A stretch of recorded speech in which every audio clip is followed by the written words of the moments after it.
everyone, welcome to another episode of Aetherseed Cycle of Stars, our D&D live play game set in my homebrew setting in a modern era of industrialized might and magic, where you can find cantrips in the pharmacy.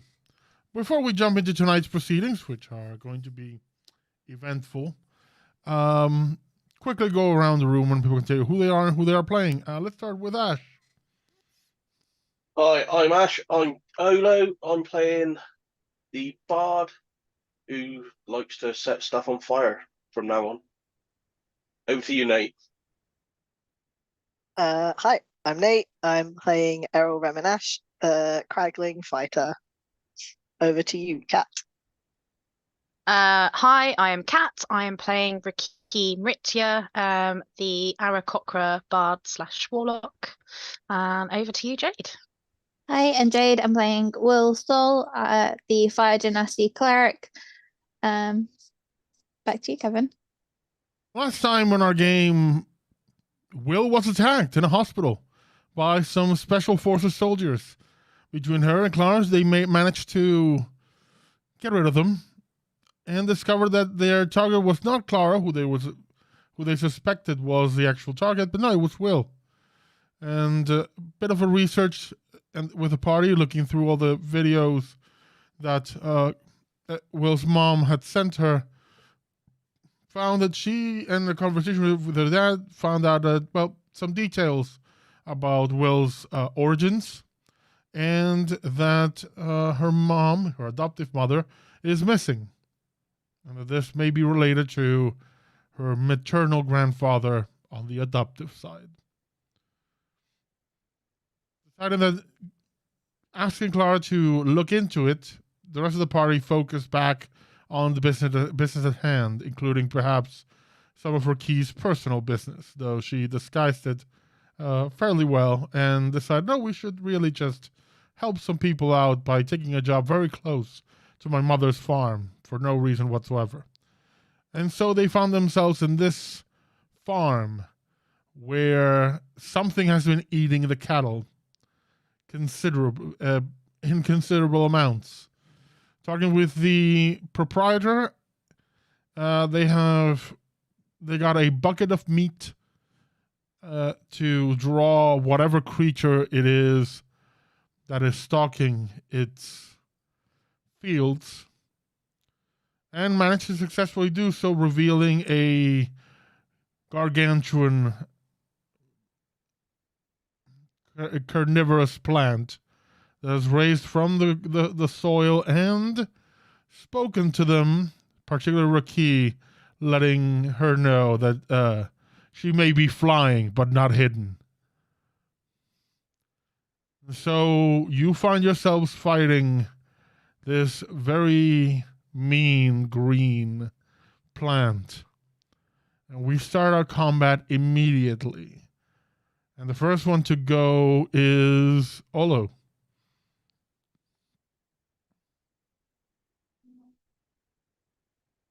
You're muted. I draw my pistol, aim, and fire. Okay. Make your attack roll. 21. That hits perfectly.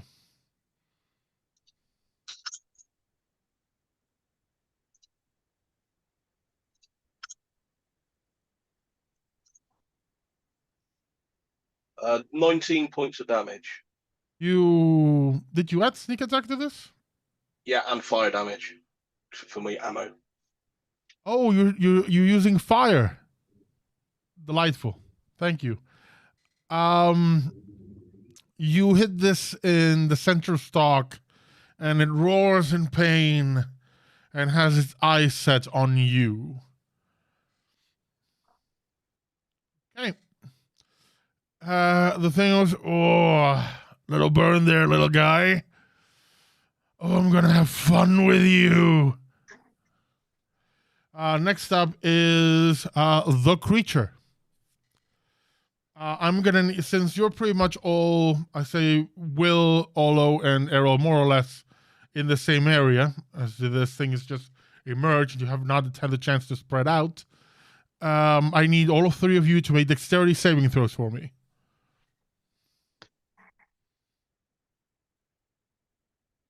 I strong suit.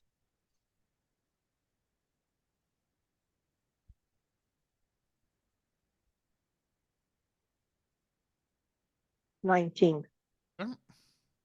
Will? 24. Okay. 12. Okay. Anyone under a 15 will take full damage. Everyone else half. Mhm. It closes its mouth, and the petals around this bulbous head kind of fold on it, and they begin to like spin around it. While they're speed, they're Oh. fired towards you, impacting just like almost like giant sheets of metal impacting the ground. You dive for cover, but the impact and the slashing of it is unavoidable as they actually impact and shatter into shrapnel. That will be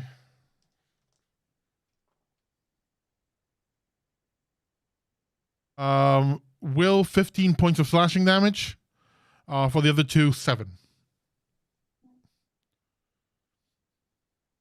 It is now Errol's turn. After this will be Will, then RaQui.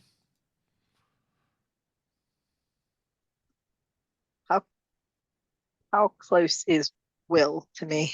I would say fairly close. Like I would even say adjacent. You were all very, very much huddled together. She's got the like weed killer spray thing, right? Yes. She's got spells. I don't know if she's going to use this gun. Well, okay, actually, I'm going to look at her and just say, if you need to drop that, throw it to me, and instead we'll take a shot at this thing if it's with the hammer.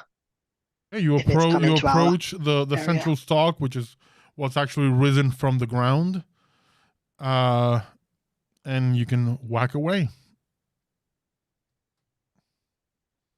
Let's do For the record, the stalk towers. The head is about 30 feet in the air from where you are, so you'll be hitting this central stalk, which in itself is also almost tree-like in, let's call it, girth. I kind of wish I had an axe instead of a hammer at this point. We'll think about how I work that out in a minute. Let's do bonus action giant smite.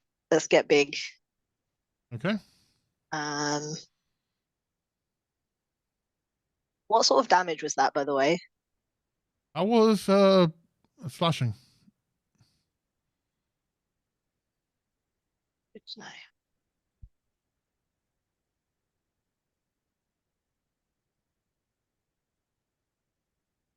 Well, that's all bonus action stuff, so I'll deal with that in a minute. And then just take a shot. Let's do a shot. Okay.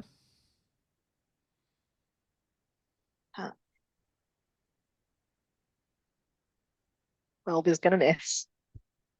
You hit the center trunk, and it's almost for you hitting like a strong armor. You miscalculate the strength needed and just bounce off harmlessly. Second attack. Ciao. That's much better. 18. What's 18 plus 9? Blocks. 27. That hits.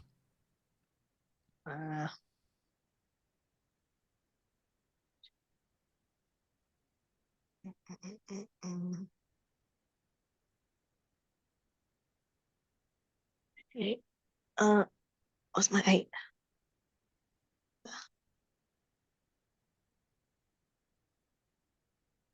It's 11 points of damage. This time your strike is true, and it kind of, you almost see the movement almost like a ripple as it shakes from the impact. Oh. Wait, there's an extra D. No, wait, it's my first attack. Is it my first attack that hits, or just my first attack with giant smite? Sorry. Once each of your turns, one of your attacks with a weapon deals an extra D6. So it's your choice which one you use it on. Well, I'll use it on the one that hits, if that's No, okay. really. How shocking. That's three extra points of damage. Okay. You again, this thing rocks for a moment, but it's a bit at this moment. It's a bit more concerned about the giant scorch mark on its trunk. So it doesn't seem to be paying attention to you this very second. That is Will. Okay. So my first action, or my action is going to be burning hands. How far away is it to me? At this moment, it is from where you are. It's about 10 feet away from you. Okay, that's fine. Just because of the sheer girth of this trunk. Okay. So yes, I will burning hands it first. So that is a dexterity saving throw. Please. Because it is a plant and it's more or less a stalk, I'm gonna roll with disadvantage. That is still a 15. Okay, so it gets half damage then. So half damage is, so I rolled 9, so half that is 4. Oh, Yes. Yep. And then bonus action will be a spiritual weapon. Okay. And I will do that at 3rd level. Yep. So let's go. I did the wrong one.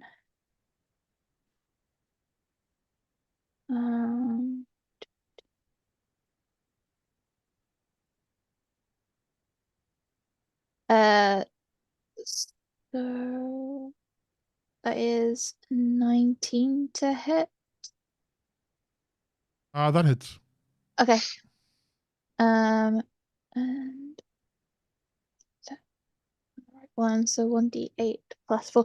Oh, also the visual of it is like a giant, like, you know, the cartoon, like Acme, like bug spray things, but like it's weed killer. That's what I'm thinking of. It's like a giant can of weed killer. Okay.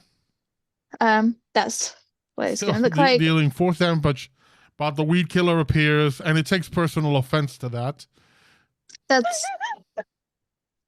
That's fine. And that is 12 force damage for that. Perfect. Here's the thing: when you all arrived, this thing created a bit of a sinkhole situation, kind of draw you in, and then when it rose, all of that spread away. But the baseline of this field was a grassland. So, Will, you have lit this grassland on fire. Okay. Because of the patching of dirt, it's not going to just raise instantly, but there's a chunk of this place now on fire. Just to make you aware. Right. You need a safety perimeter before you start a fire in a field so that it burns just the area that you want it to burn. Just for future reference. RaQui. Hello. I am going to throw a chromatic orb at it. Okay. I'm just trying to decide what damage I want to do. 20 to hit. That hits. Super.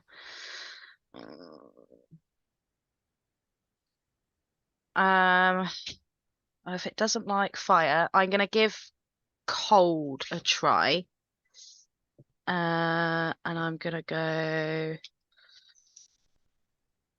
Let's go 2nd level.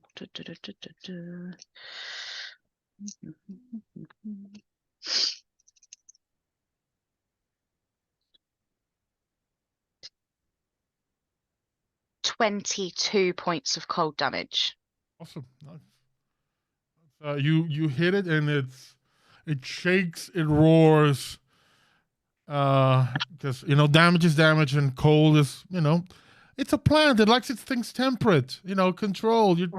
All these extremes in temperature, not fun. Not fun. It's not Greenhouses happy. only.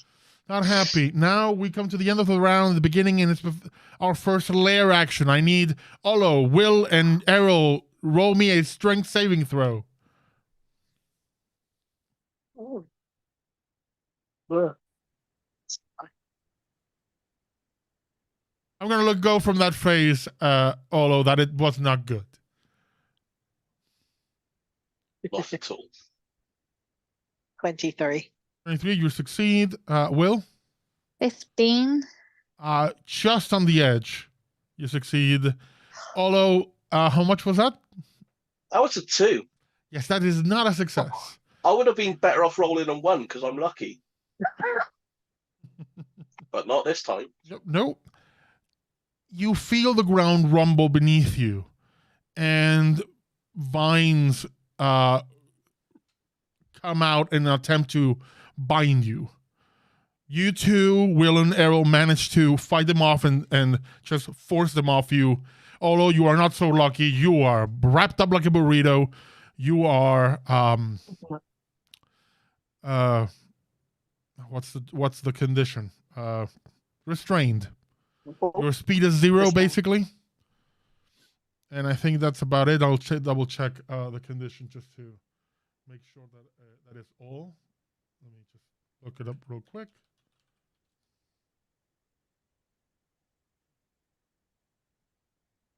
Attack rolls. Your attacks have disadvantage.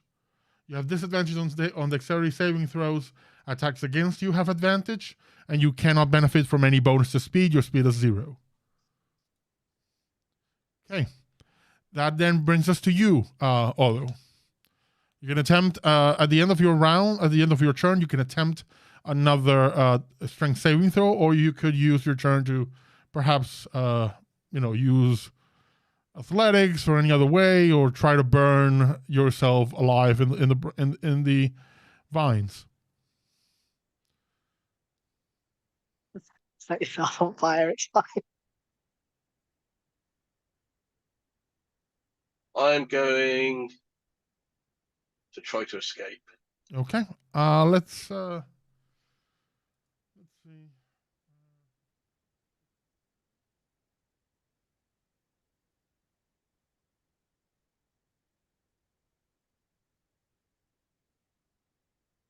I would allow, in this case, it would either be, I would allow anything from acrobatics, not acrobatics, so athletics, or survival, perhaps.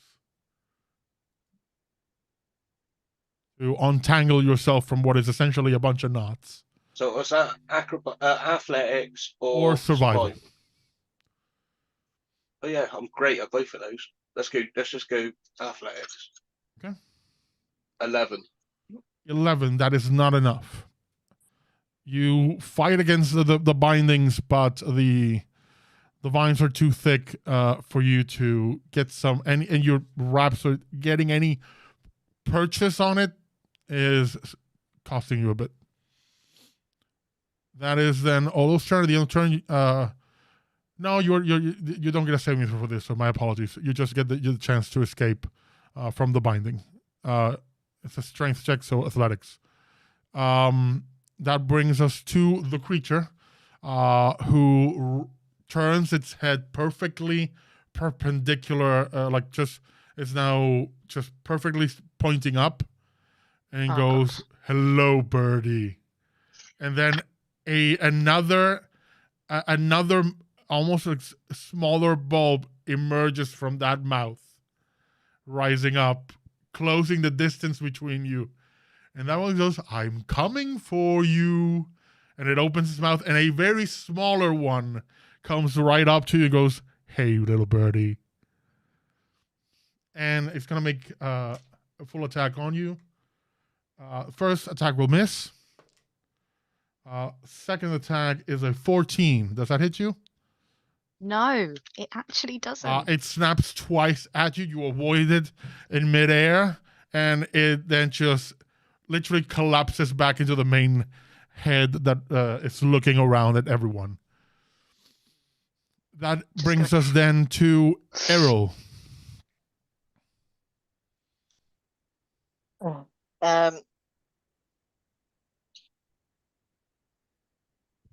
have a cutting instrument, so I can't cut Olo down. You and I don't could feel provide. like wrestling. You could be with him, and I mean, you could make an athletics roll and try to rip some of the vines. I will allow you to spend your action, tearing him free.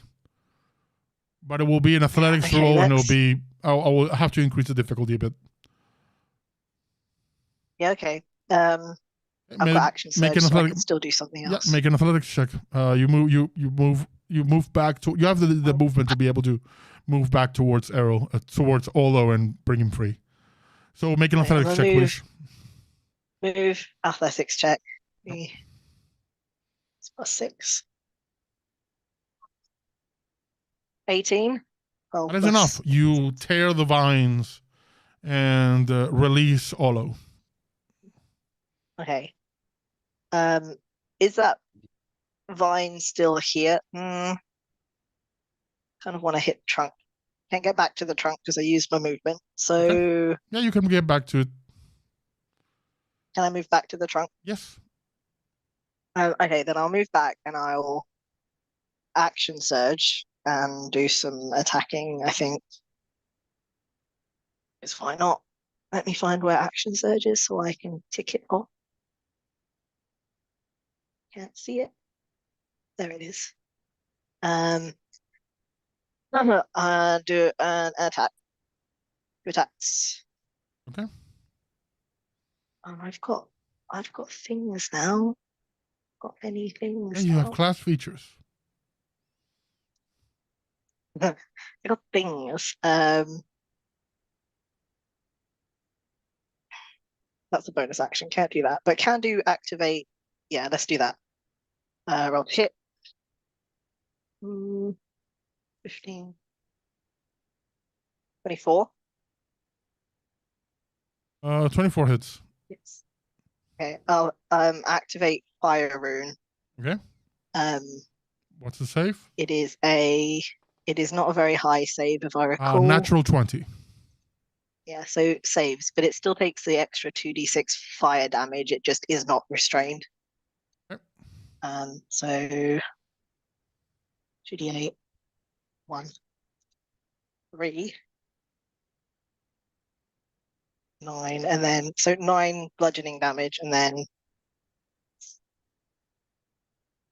7 points of fire damage from the fire rune. Okay. It's like shackles, but they don't connect. They just burst into flames, and that's gone. It doesn't Also stay want to make around a anymore. call that because this could just a giant tree, it cannot be restrained because it's not moving.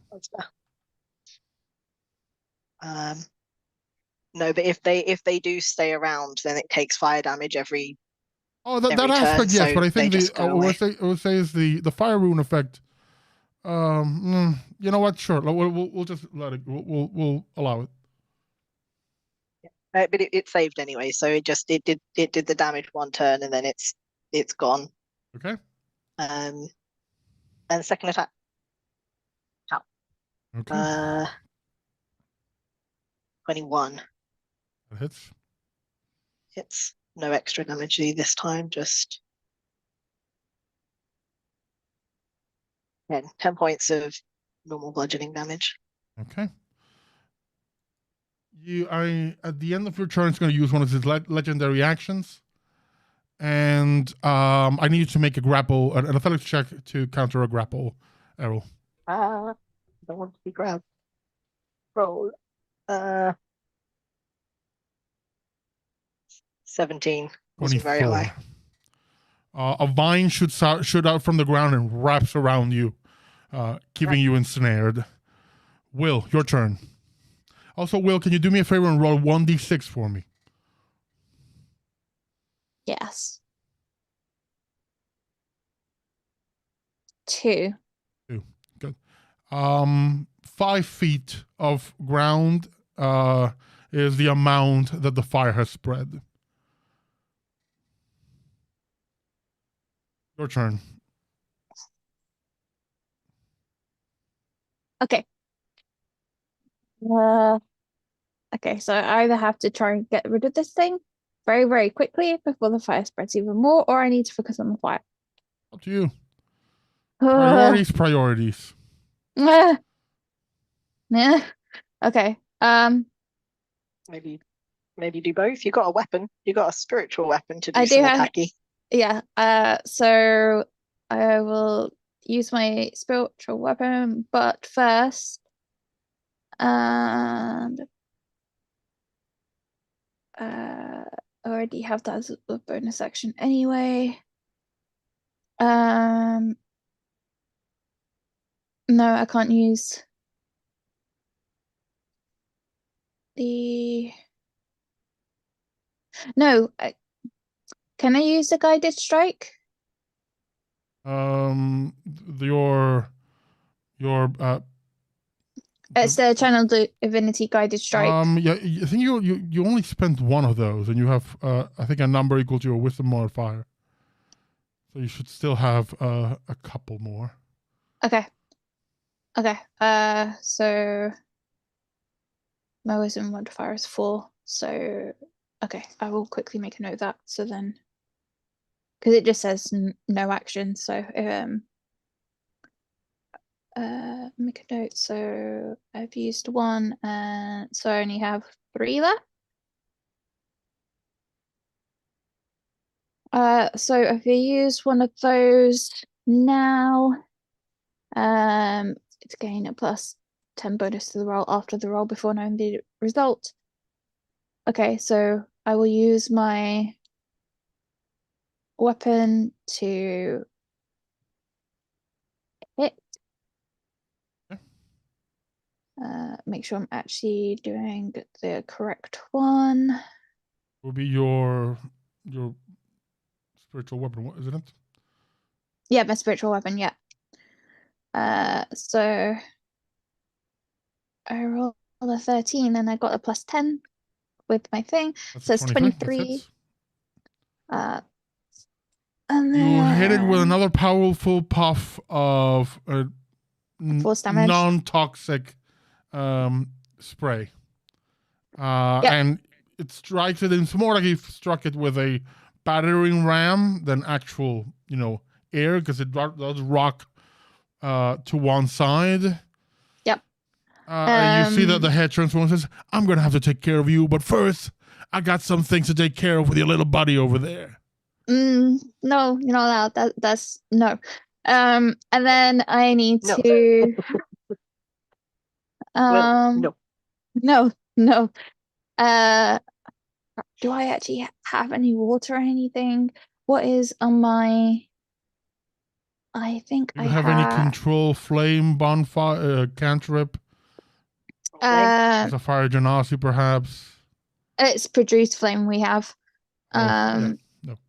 It's but I'm just seeing if I can remember what is. I think I have a cold thing on my weaver. Not pick up control flames.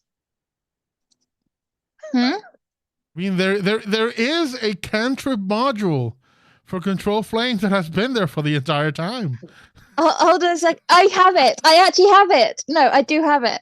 I saw it a second ago, but I also. It's disabled, I'm gonna guess.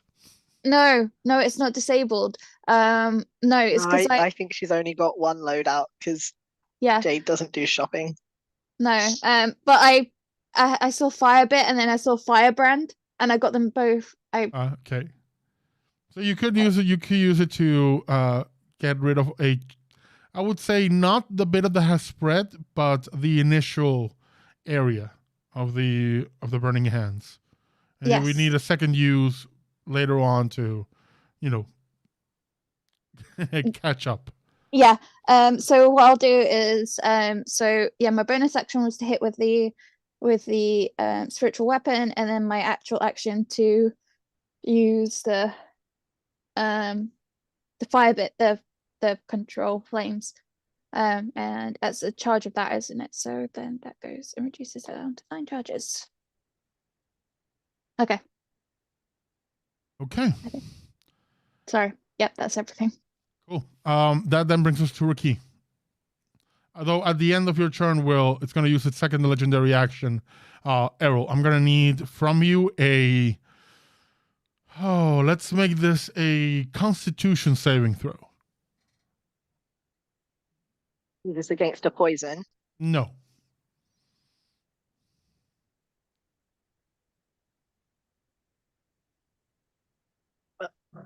It's not bad.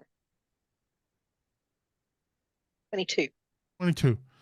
You are picked up bodily by this tendril, and it essentially does like a whip effect, and it doesn't slam you to the ground, it throws you. As it finishes the momentum, just you fly off with great momentum, and the saving is to see if you could get in the right position, or just huddle up with strength as you impact the wall of a work shed and crash into it. Oh. Ouch. How's that?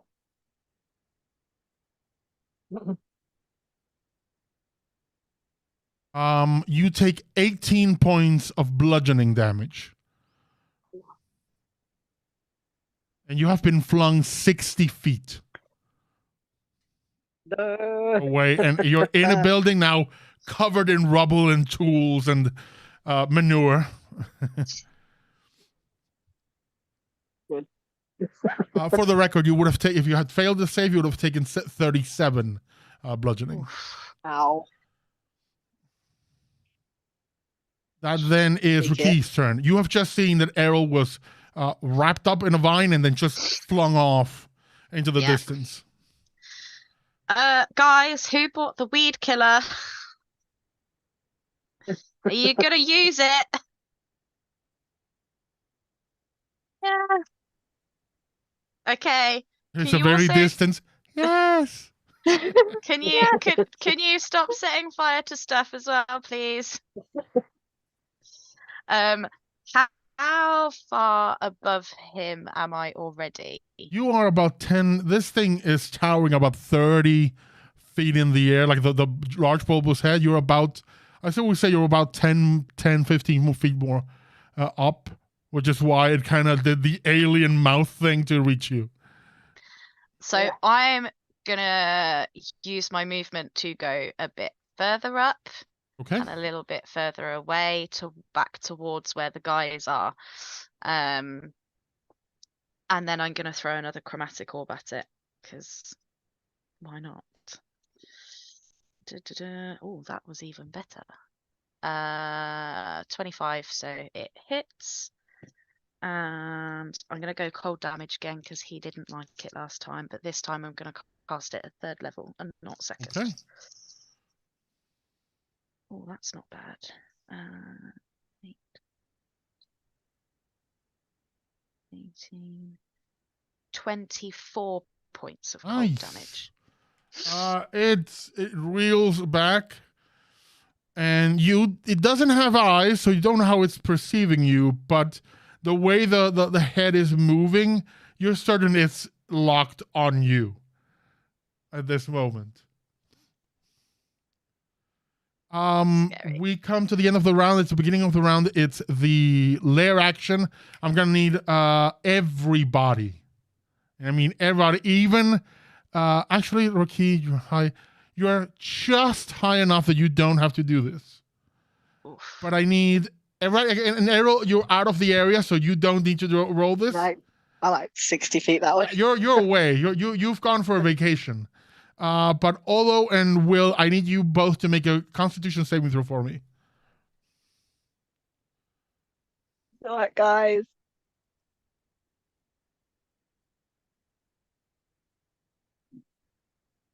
Uh, 9. Failure. Will. A natural 20 and makes it 22. Perfect.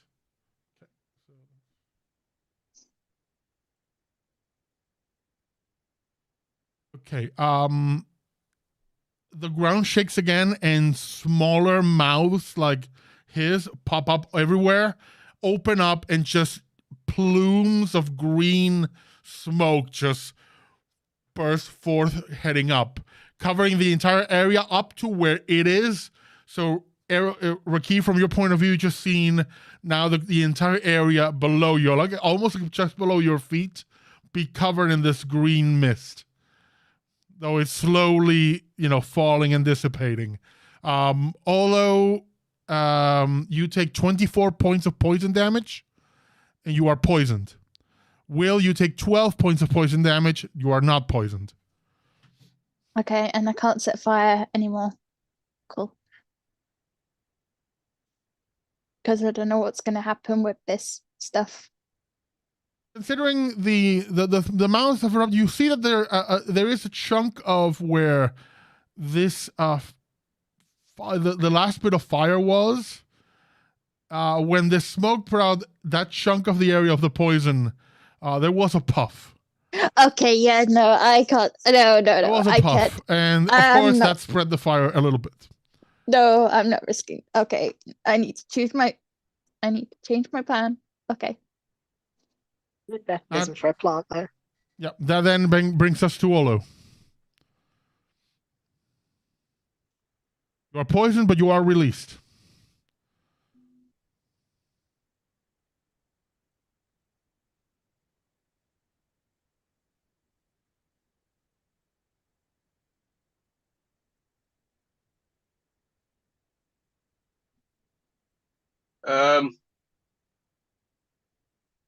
Do I need to use an action or bonus action to change magazines?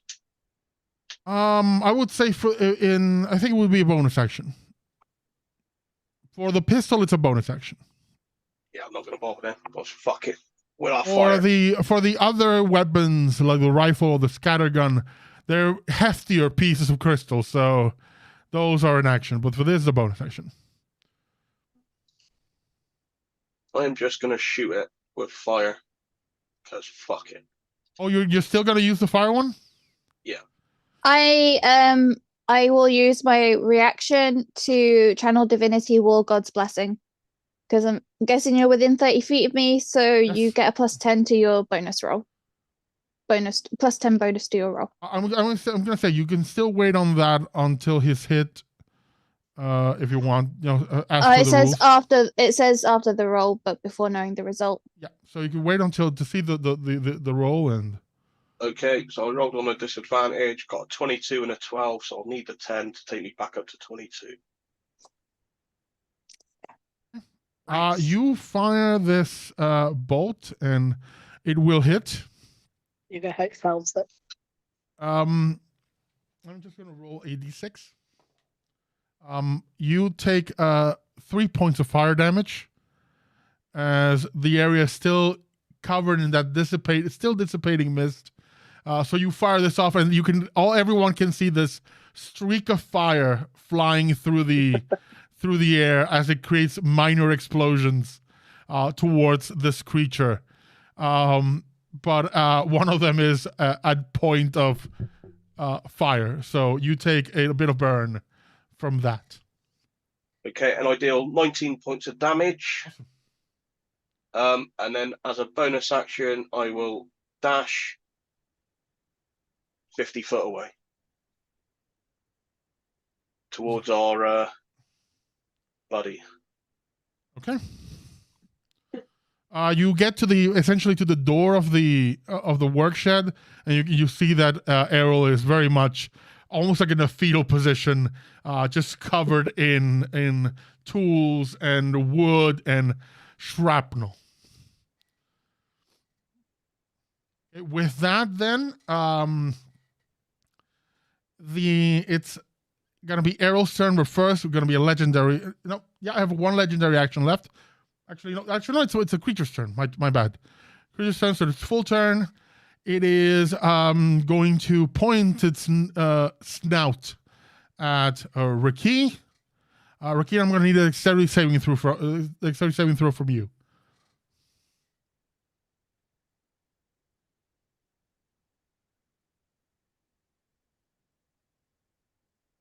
No, 11. That's not gonna be good enough. I'm sorry. You take 16 points of slashing damage, as again it closes its mouth and the almost like petals, almost just the plant material around its head begins to spin and just fires off as projectiles. In your case, they don't impact, so they don't turn into shrapnel. So you're just dodging through these giant sheets of steel-like plant material just flying towards you. They shred a bit of you as they go, but you can see them flying into the distance, and wherever they land, some farmer is going to have a rough time cleaning them up. Okay. That is its action. Actually, yeah, that's it. That's its action. That would bring us to Errol.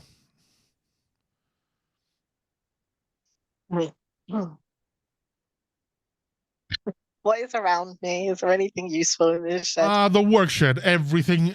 If you want to look around, I will give you a. You can make an investigation check with disadvantage because it's all been just thrown around. I fell for it. Yeah, and you are lying in some of it. I give it a go. 14. 14 with disadvantage. You find. Oh yeah, hang on. Oh wait, I didn't roll disadvantage. Nope, still 14. That 19 would have been better on the dice, but never mind. A few things have been broken with your impact and crash into this place. You still find toppled from one of the walls, but near the back, you find a nice, decent like woodcutter's axe. Okay. Yeah. Oh, this will be a two-hand. This is a two-handed weapon, so you would have to forego your shield. Well, I figured I didn't have my shield out because I had the bucket initially, right? So Right. I would have had. Right. So in this case, you find a good woodcutter's axe. It deals 1d12. Okay, so I guess I need to drop my hammer as well if it's two-handed. You don't.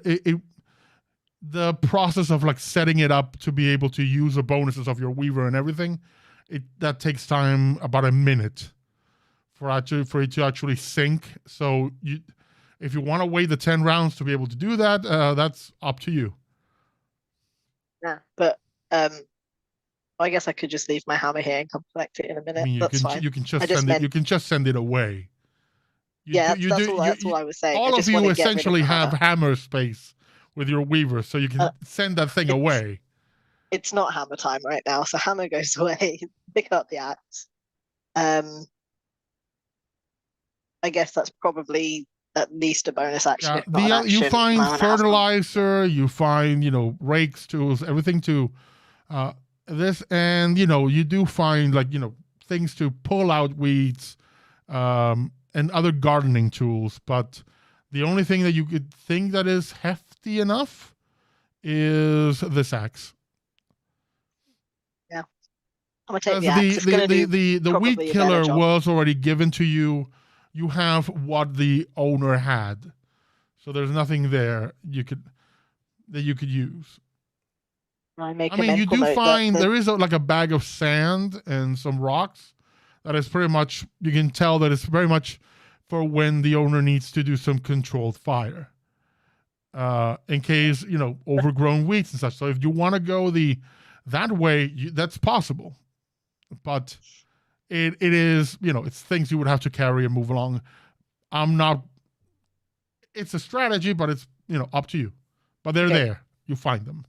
So two things, because I'm going to need to move back to I need to move. I can move 40 feet with my hang on. I don't know what the speed thing is now, but I did have the speed thing on and boosted, so I did have 40 feet of movement. I should probably have checked that first, because I know that you changed some bits. At the very least, I should have at least 30 feet of movement, though, if I've got it on as a singular boost. So I want to go back towards the group, but can I take the axe in one hand for now and just drag the sandbag with me as well, just in case Will's setting more fire? It's still well within your carrying capacity. I think. I'm big right now too. I'm yeah, large. I will So say just make an athletics check, just because it's the kind of thing that's cumbersome to carry. I can do that. And I had forgotten I have advantage on strength checks right now with Giant's Might on. But that's fine, I remembered now. That's well, that's an 18 I had plus assumed you had rolled with advantage all this time. So 20 is 24. Nope, I forgot. yeah, I remembered that. you hoist these things and actually run past Olo as you're running back towards the inner area. I'm just gonna shout at him. Check, there might be something useful in there for you. Like, run past. You're now about 20 feet away from the creature, and you have a pack of sand and an axe. I'm gonna drop the sand somewhere nearish Will, so if she wants it, it's hers. Two hand on the axe, and I don't think I can reach it because that would have been my movement. Do I still have a bonus action? I would say no. I would say that I assume investigation that was check my- was the bonus action. Okay, so I still have an action. Yes. Then I could dash, I guess, move again, Sure. move back into its threat range. Well, more your melee range than anything. Yeah. Because its threat range it's a gargantuan creature. It's fairly big. wide. Errol's like, I'm big right now. Oh, maybe not that big. But runs in. Yeah, I just go back into melee range and plant myself. I could do with some healing, but that's my go. Okay. At the end of your turn, legendary action, I need Will and Errol to make dexterity saving throws.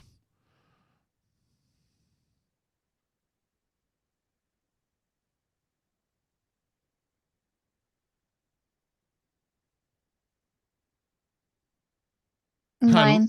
How much? 9. 9. Okay. Errol, you succeeded. How much? Natural 20, yeah. Yeah, you succeed. You see that at its base, the ground trembles and a bunch of tendrils come out and kind of like cover the entire area, and then it spins in 360 degrees, just sending these things moving towards you.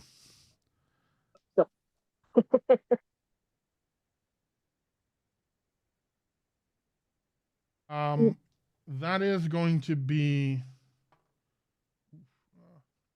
Ouchie. Errol, you take 10 points of bludgeoning damage and 1 point of fire damage. Okay. Will, you take 20 points of bludgeoning damage and 1 point of fire damage.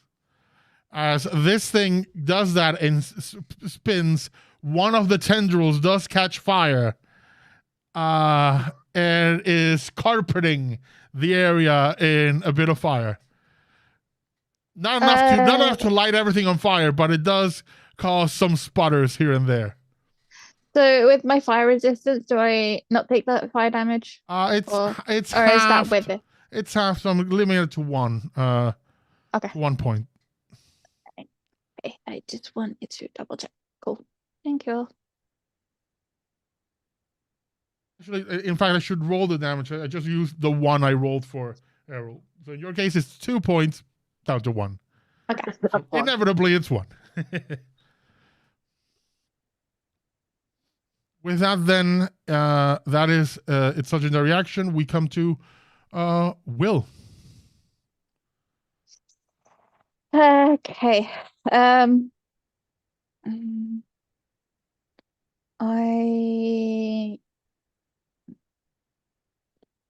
okay, good.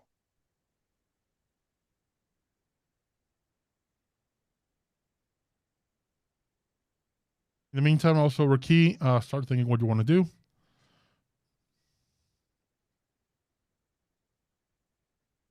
Okay, I will not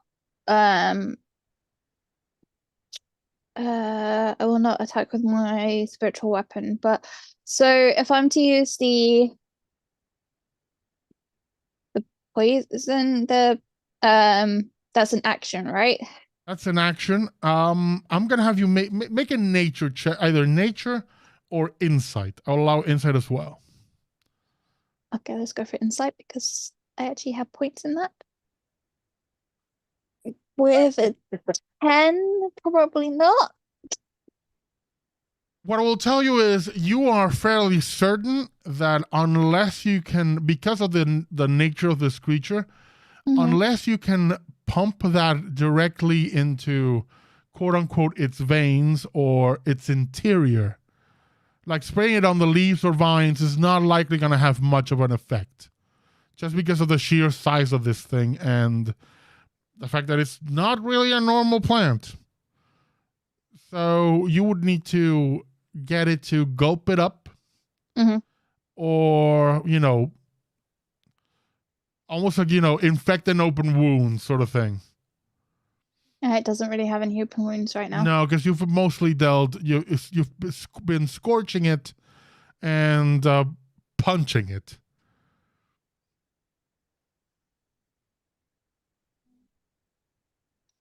Okay, all right. You could, you know, you have the possibility of perhaps chucking the entire thing at it, hoping to, you know, hit its mouth. But I'm going to make the call for you straight away that you would need to throw with disadvantage, and only with disadvantage if you can manage that. No, that's fine. I know exactly what I need to do. Fire. No, that's not what I was going to say. Bomb the area. No, not that either. So I am going to get it to pay attention to me. Let's see.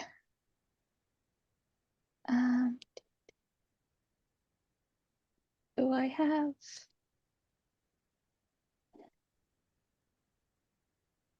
anything that is going to be useful for actually?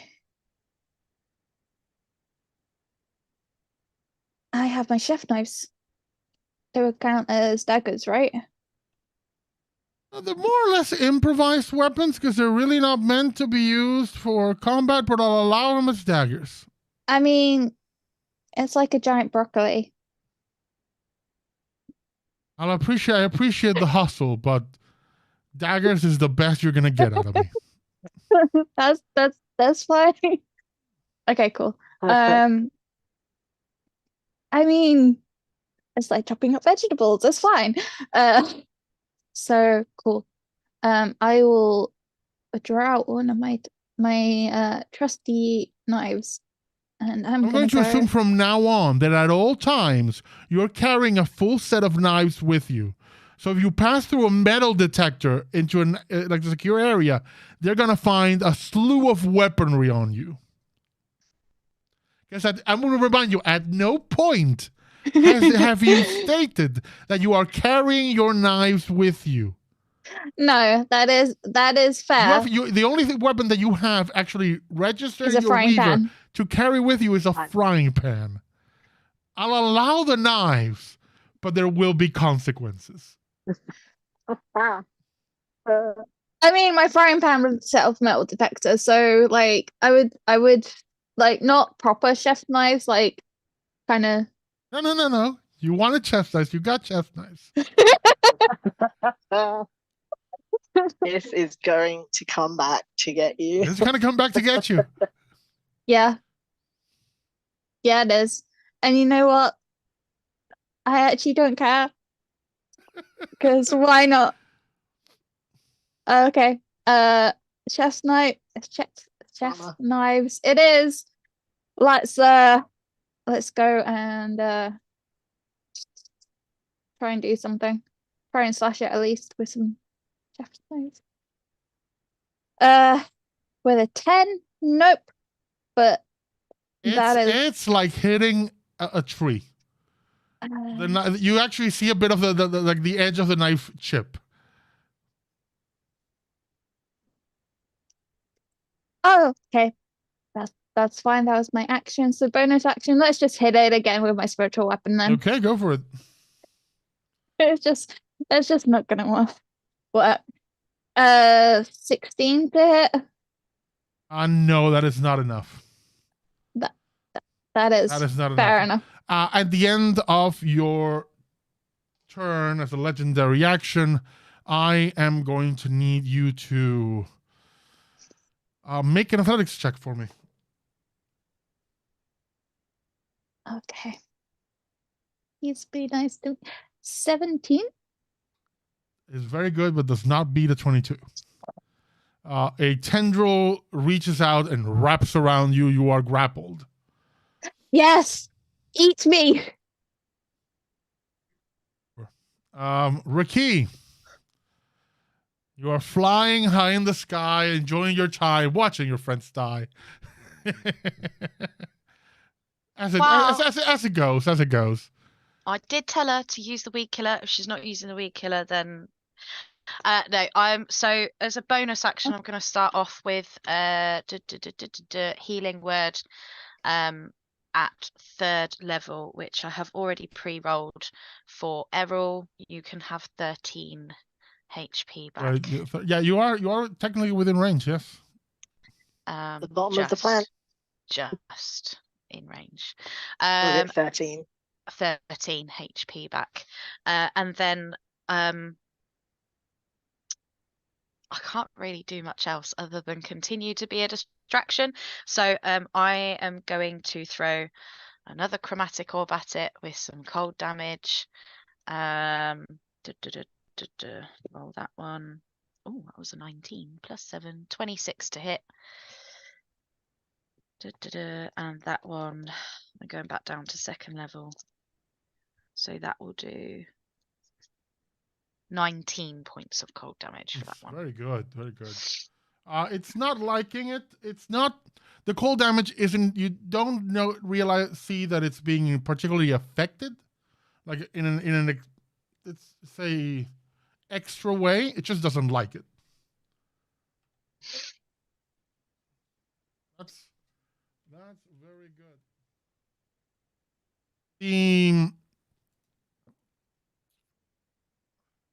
At the end of your turn, as the end of the round of fight, before we head into the next round, uses its final legendary action. RaQui, does an 18 hit you? Yes. Is it an attack roll? Yes. Is she within 60 feet of me? How far up is she? She is, how far up are you? We're about 40, and then you move further away up. So I moved up and across closer back to them, so I would say, yeah, 60 feet. Let's say yes. Don't know if it'll help you. I can make him re-roll it. Do you want to do that? Or you want to hold off for another moment?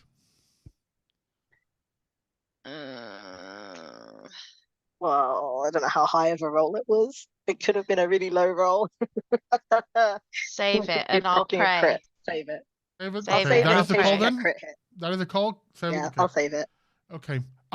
You see that the tendril that is grabbing Will extends, winds up, and throws Will at RaQui.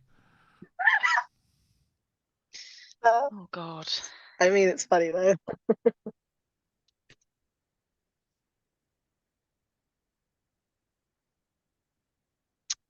You both take 22 points of bludgeoning damage.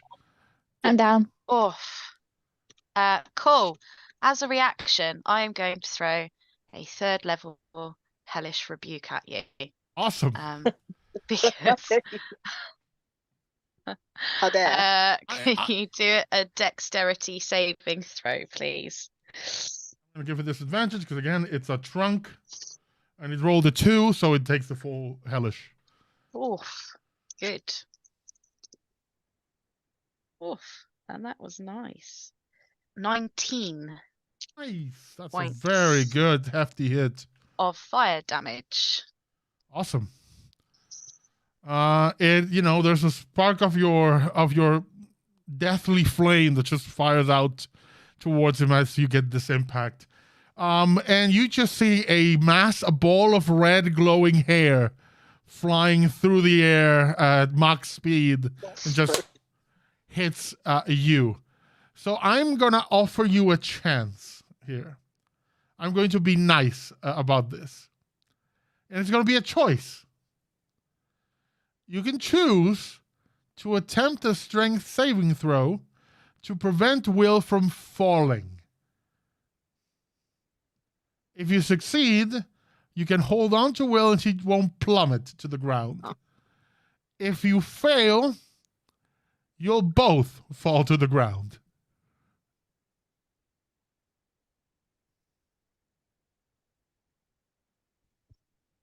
Because you are not just fighting gravity, but the momentum of she is flying with. It's more of grabbing her before she goes, but if you're not strong enough, you go with her.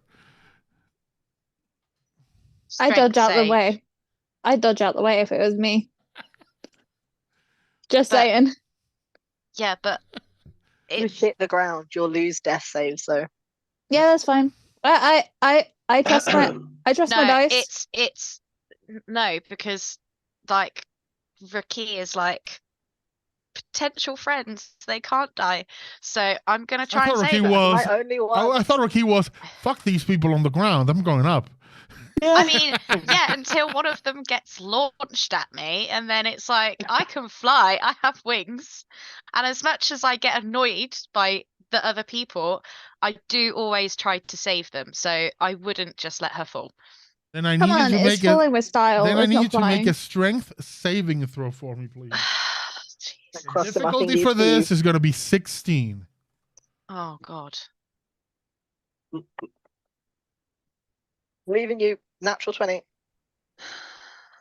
By the way, Olo, can you make a con save for me for your poison?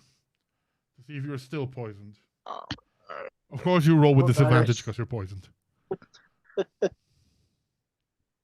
not a good day. 9. You are still poisoned. Rocky, how much was that? I rolled a 17, but I have -2. I'd just like to say, as I see them both plummet in towards the ground, I quickly cast Featherfall on them both.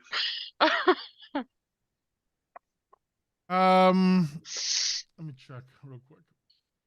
It's a reaction. I know it's a Oh, fudge.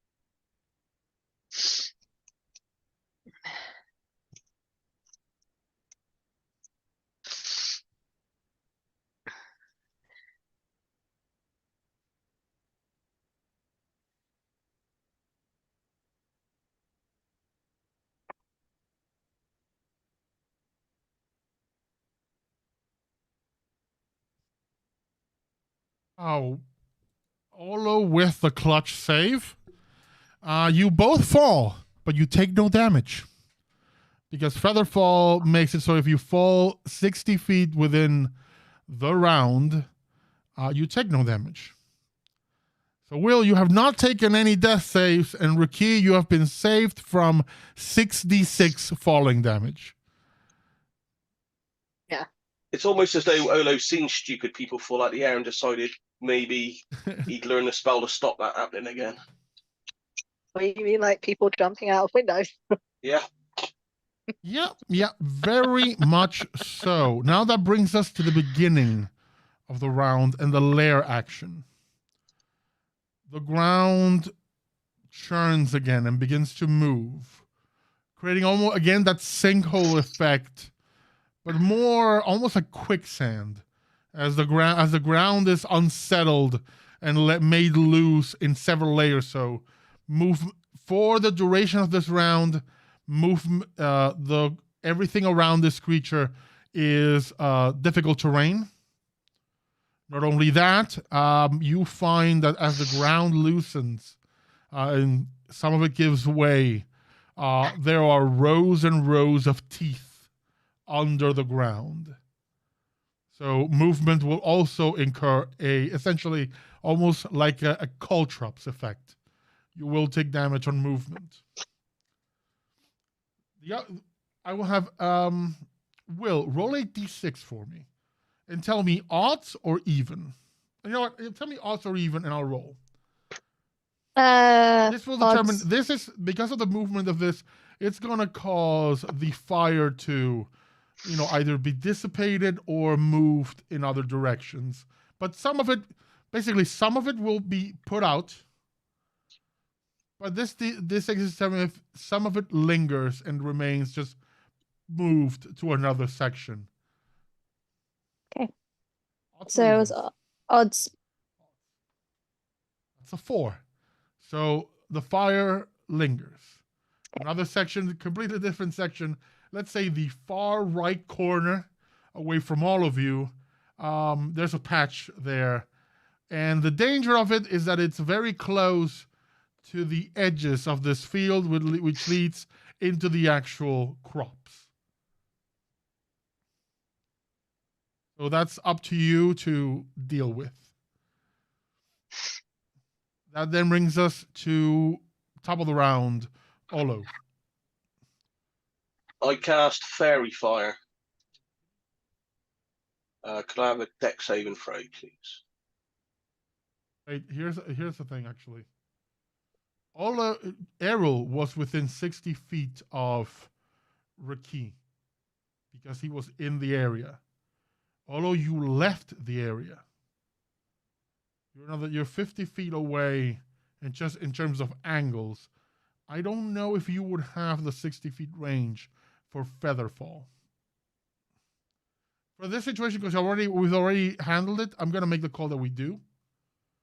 And because we don't use actual minis and anything to actual plot angles and go full on Pythagoras, I'm gonna call yes. Because otherwise it's gonna stop. But just something for me to make a note on for the future. Anyway, what were you doing? What were you doing? Fairy Fire. Fairy Fire, okay. You have to make a save. Yes, please. Deck save, please. Okay, with disadvantage. That's a natural 20 with the, but I have a disadvantage, so.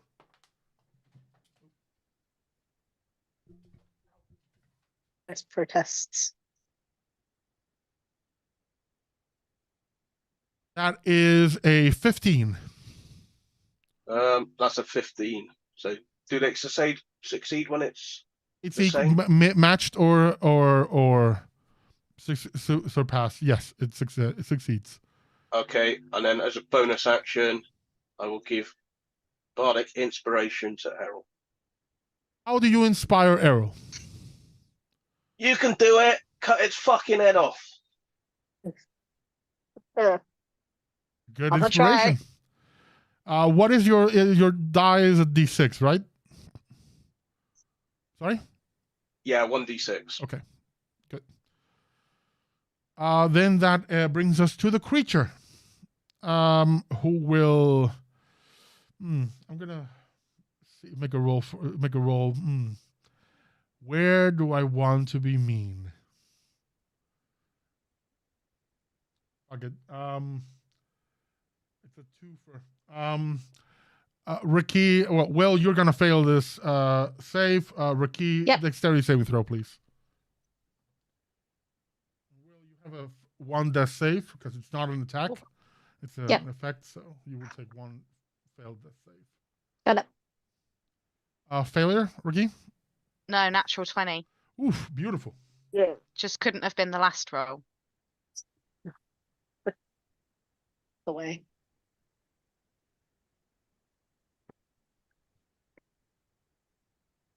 You take 9 points of slashing damage. I am down. No. Oof, Um, that's rough. that's a problem.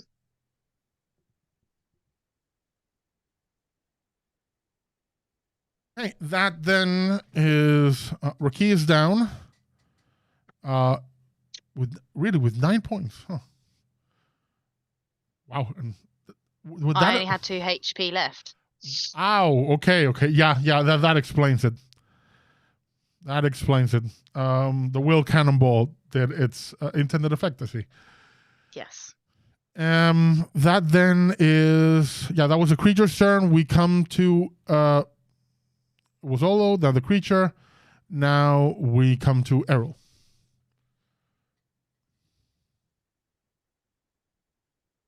Well, I did have a plan, and now both of our healers are down.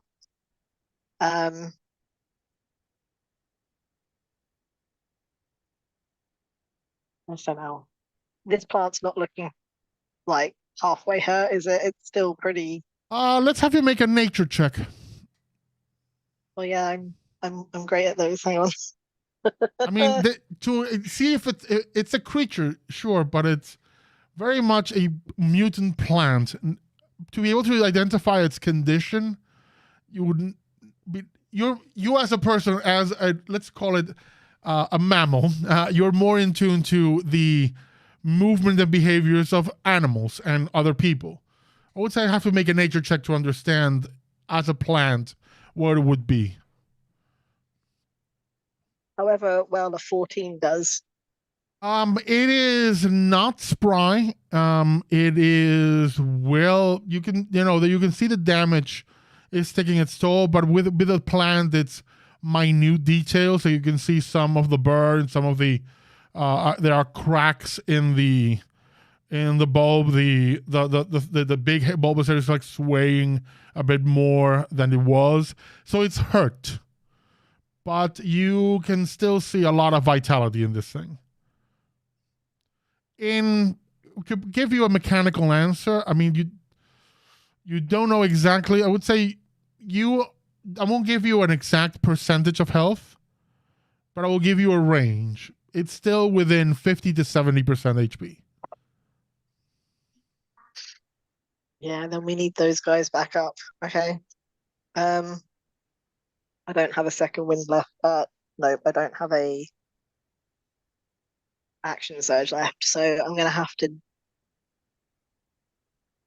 Disengage is going to use my action, so I can't even do that. You could just book it. They are about 20 feet away from you because they were 60 feet in the air, but they had moved very much to within the area. Yeah, I'm just thinking I've got to get to them and then pop first aid module on them because that's all I've got. I'm going to bring up Will. You can theoretically, and I may need to review this because I realize now how broken it is. You can bring them both back, but you would be using a hell of a lot of charges on your first aid because it's a normal one to use and it's triple to use it as a bonus action.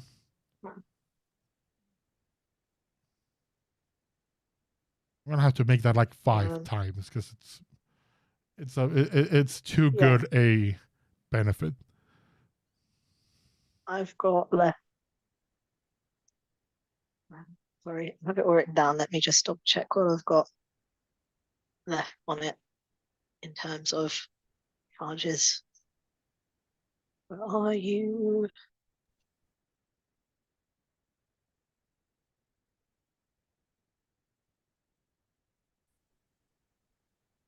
I don't know. I think it's on my Mac. I know I've used it a couple of times. So yeah, fine. If I can, however much it takes, I'll try to bring them both up. But I've only got it as 1d4, whatever it is, so it's not much. It's just going to bring you guys up. Okay, Will, you are back up and no. 3 hit points. You're both up with 3 HP. I look at you both and just go, one of you kill the other. That's all I can do. And then that would have been my action, my movement, and bonus action. I mean, your bonus action went there too. Was that both action and action to use the first aid normally? Bonus action to be when you super boost it. Yeah. And use it as a bonus action. In which case, that's my go. Okay. At the end of your turn, legendary action, I need you to make an athletics roll for me. Athletics at advantage. Oh, I don't need it. That's a natural 20. The tendril fires towards you, but you swag it away with the woodcutter's axe.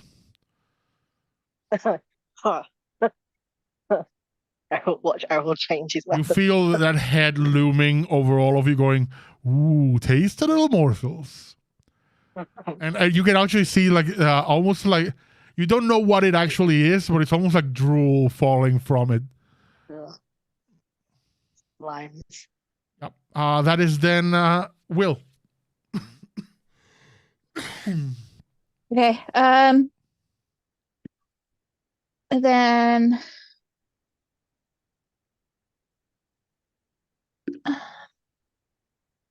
There are dice boosts being thrown, just in case they're needed.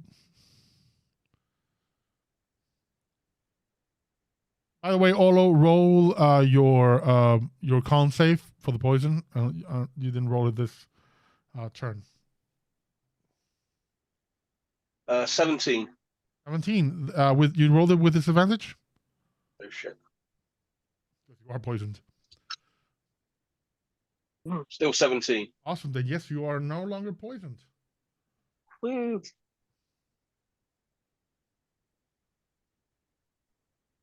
Okay. RaQui, you are on deck for the next turn. question. How much mana is a 4th level spell? Click.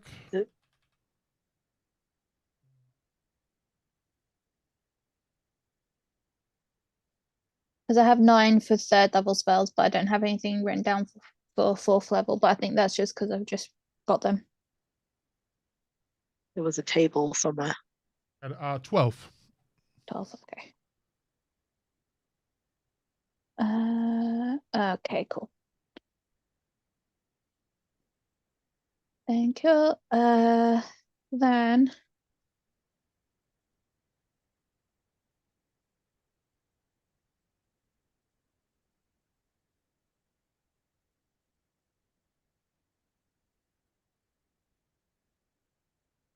let's do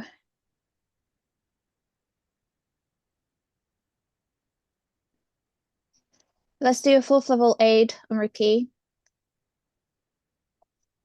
So you get 15 health back.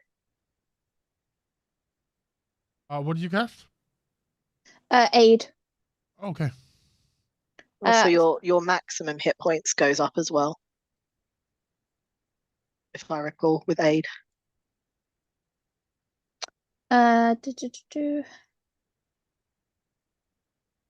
Yes, your spell bolsters your allies with toughness and resolve. Choose up to 3 creatures within range. Each target's hit point maximum and current hit points increased by 5 for the duration.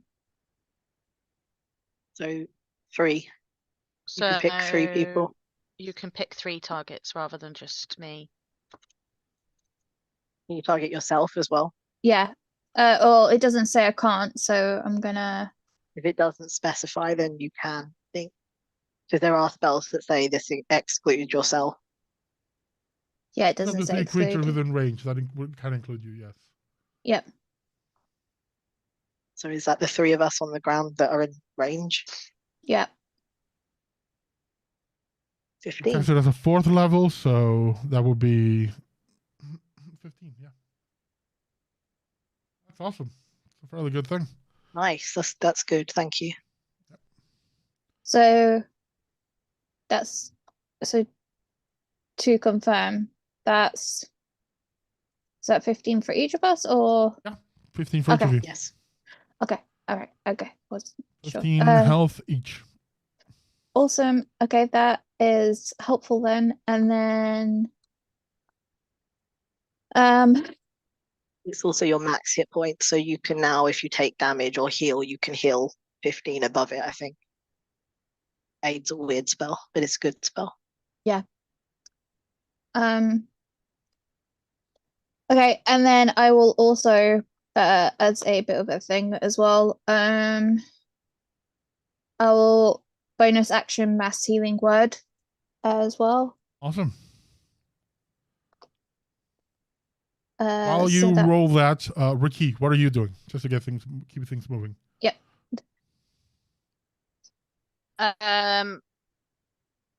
Well, that potentially depends on what Will's doing with that mass healing word. So mass healing word heals up to 6 creatures within 60 feet. So that is yourself, Essentially, the Errol, entire party. me. Yep. That's all Well, I Yes, think 'cause I Olo was is 50 has feet. no actual. Well, has some. Do you have taken damage from the poison? I think. You muted. I was pretty Muted. damaged. So that's 9 healing back Okay. as well.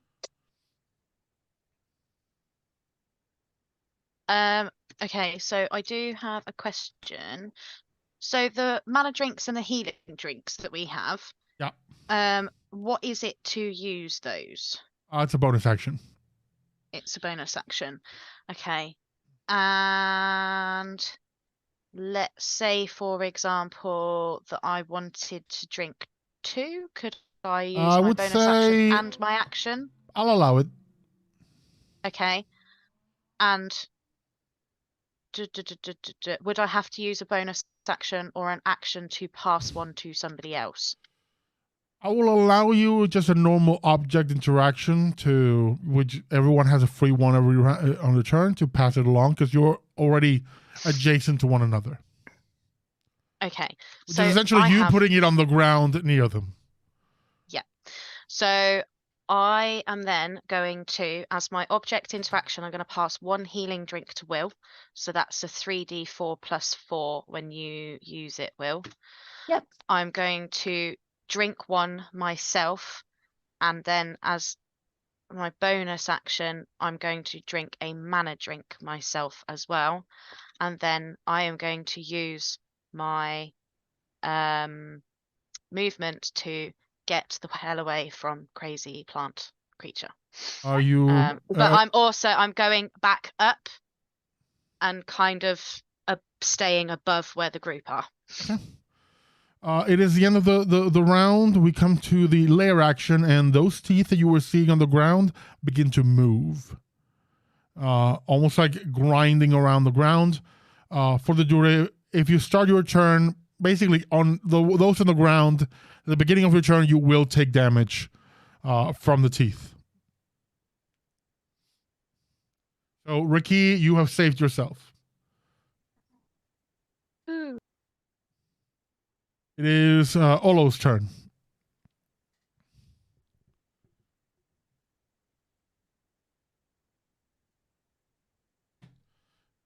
Oh, by the way, the fire that was in that corner has spread towards the actual fields on the crops, but you see that almost like a wall of force appears, and it lights up in big red says, "Fire hazard detected. Wall integrity diminished. Please, fire hazard detected. Please contact owner. Fire hazard detected." And you see, essentially, this thing, it has a built-in system to avoid, a large fire, but it's temporary. And the wall is taking fire damage. Right now, it just took some fire damage. There is a limit on how much it can handle before bad things happen. I gotta thank you all for introducing fire into the equation. I knew I could count on you. And then Olo, what are you doing? I'm gonna try fairy fire again. Okay. That is again a 15. Is he at disadvantage? Yes. Okay, fast. Bonus action. Bardic inspiration to Will. You're doing well. Come on. Come on. Keep it up. I You're don't my find it. For a Works, moment, yeah. you all think, is Olo possessed? No, I'm like, I feel like he's being sarcastic. This is not inspiring at all. This is the opposite. He's taking the piss. It's bardic patronization. Yeah. Uh, You're too used to Requires you being to prove squawked him at by wrong. RaQui. Yeah. Okay. That then is the creature's turn. Yeah.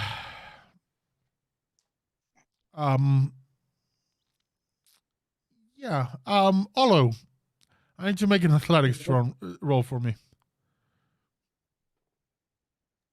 Can I acrobatics my way out of it? I'll allow it.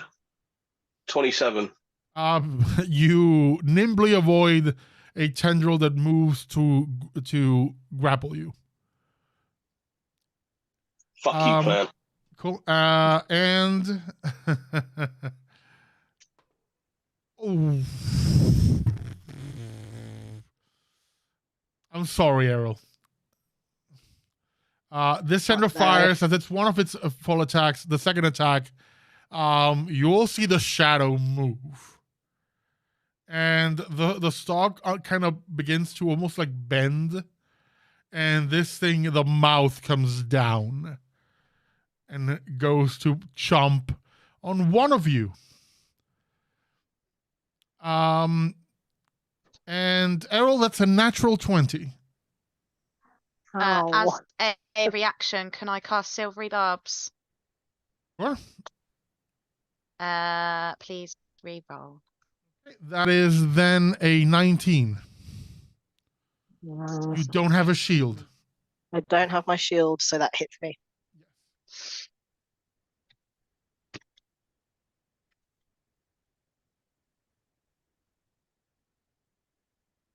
I am sorry for this.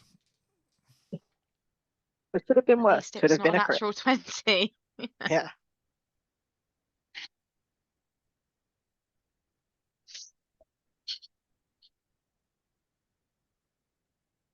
You take 25 points of piercing damage. Yeah.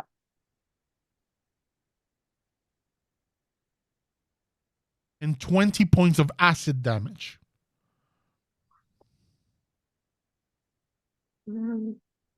And you are grappled. Something I can. Why? Fire, lightning, or cold? Nope, can't even take it down. What was the acid damage? Sorry. 20. 20. And you are grappled. You are in its mouth as it rears up again. You are now in its jaws, floating up 30 feet in the air.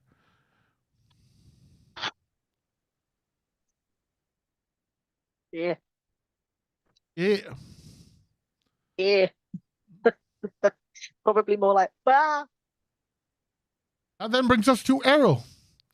Errol, you are beginning your turn in its maw. So you take 3 points of acid damage. Want to. 3. Okay. Alright, I'm still in double digits for now. Not by much. What can I do? To try to hit it, I guess. Okay. I'm at its you face are though, so I'm just gonna try to like you are stab it. let me just check real quick for grappled if you have disadvantage in anything. Probably disadvantage.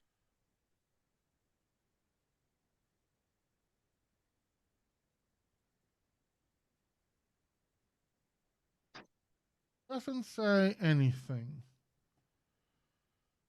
I'm gonna make a call on this, and because it's a two-handed weapon, I will give it disadvantage on this because it is a cumbersome axe, and you are, partially in this thing's mouth. Okay. So disadvantage. Yeah. Okay.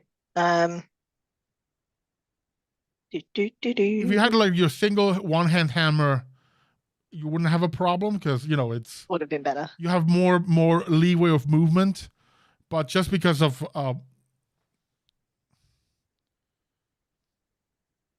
Question. Is it an action or a bonus action to call the hammer back? We can just leave it as your normal object interaction, but you would have to drop this. Well, axe. yeah, but I'm in its mouth, so could I drop the axe just into it, like throat? Yeah, it will take damage from the acid though, because it'll be a loose object in the mouth. Yeah, I suppose it's really big. I don't think swallowing an axe is going to do as much as I envision. Not really. This thing swallowed a cow. It's true. Okay, scratch that. I guess I'm still gonna have to try to hit it with disadvantage. I do anything. My bonus action first. There are boosts and rerolls if you want to make use of them. Ooh, I've got spell. I could do a. What's that one? Okay. That one sets a thing on fire. Probably not a good idea, right? Go for it. What's the worst that could happen? That one doesn't though.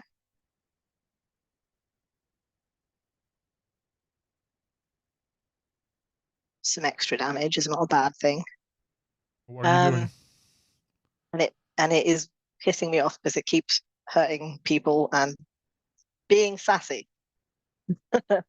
I'm gonna bonus action cast Branding Smite. Okay. It's a bonus action on myself. The next time you hit a creature with a weapon attack, it deals 3d6 radiant damage on top. Mm-hmm. So I guess Attack roll. Errol in his very unknowing state probably doesn't really realize he's cast it. It's more of an anger thing. 15. I don't know what my 2 hit is with the axe because it's not on my weaver, so probably 6 plus 6. 3 plus my strength. Yeah, strength and proficiency. Yeah, so 21. 21 with disadvantage. Oh no, wait, disadvantage. Good point. 20. That is a hit. You strike it. I was like, don't you roll a 1? And it's a D12, the axe, right? Yes. So axe does 10. Is it plus my strength as well, I assume? Yes, of course. So 13 damage from the axe, and then 3d6 radiant. 4, 7, 11. 11 points of radiant damage. You hit this thing, and there's a chunk of like teeth and like plant material that just go up, and this thing roars and kind of talks with you, so it's almost like chewing a cigar, going, "Oh, that's not good. I'm gonna fuck you up, little buddy. You're gonna be food." Errol goes. Errol's like, well, the feeling is mutual, and I do a second. That's annoyingly okay. No, 19 probably doesn't hit. That does hit. Its AC is 18. Oh, it does. Ooh. That was annoyingly a 19 on the first dice. That's just a D12 though. 8, 11 points of slashing damage, I assume. It is. Now that you're here, the way it's moving and almost like the strength of the bite is diminishing. You're still grappled, but it's diminishing. Yep. This thing is very much on its last legs. At the end of your turn, though, legendary action, it will crunch. Yeah. So you are going to take some damage.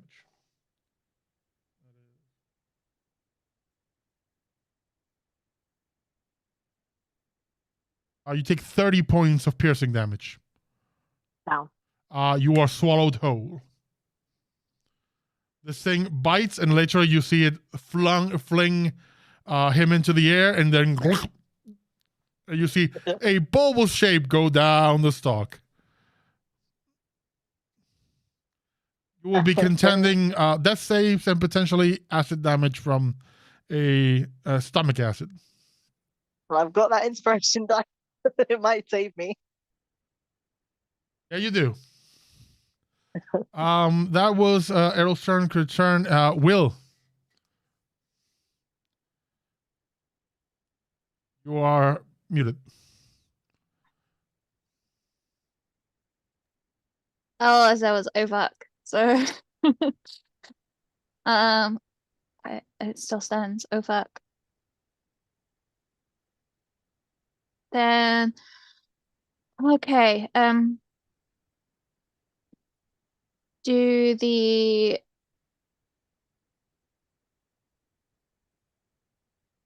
mass healing word again. It's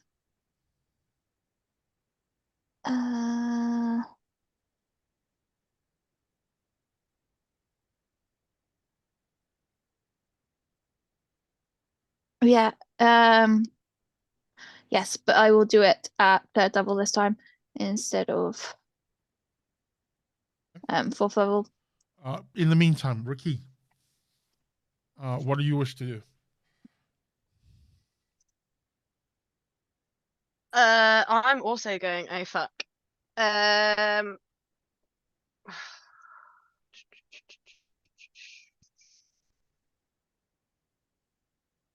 Okay.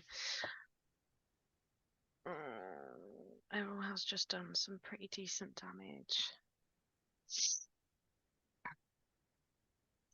I am going to. I'm also gonna cast Crusader's Mantle. Okay, what does that Ooh, do? what's Okay. that? So it's a 30-foot range around me. So an aura 30-foot radius awakening boldness in friendly creatures until the spell ends. The aura moves with me, centered on me. While in the aura, each non-hostile creature in the aura, including myself, deals an extra 1d4 radiant damage when it hits with a weapon attack, Awesome. and 6 points of healing back to people within. Yep. So that's everybody except, of course, Errol, who is safely me. tucked in. Yeah, you can't see me Yum to yum target spot. me. Eh. I'm sorry. Okay. I think the only thing that I can do. Is dive into that mouth. No. No. Okay. If somebody else wants to do that, they can crack on.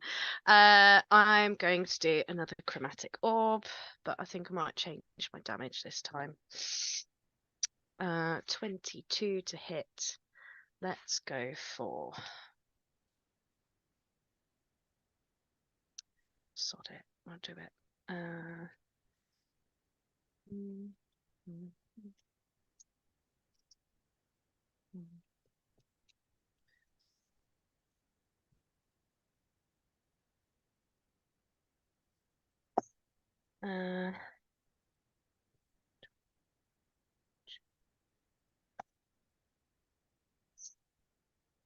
26 points of.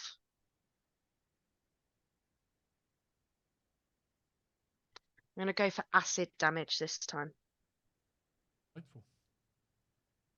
I will tell you straight up away, melt out a portion of whatever you hit. Okay. How much was it? As a 26, and then as a bonus action, I'm going to drink another mana potion.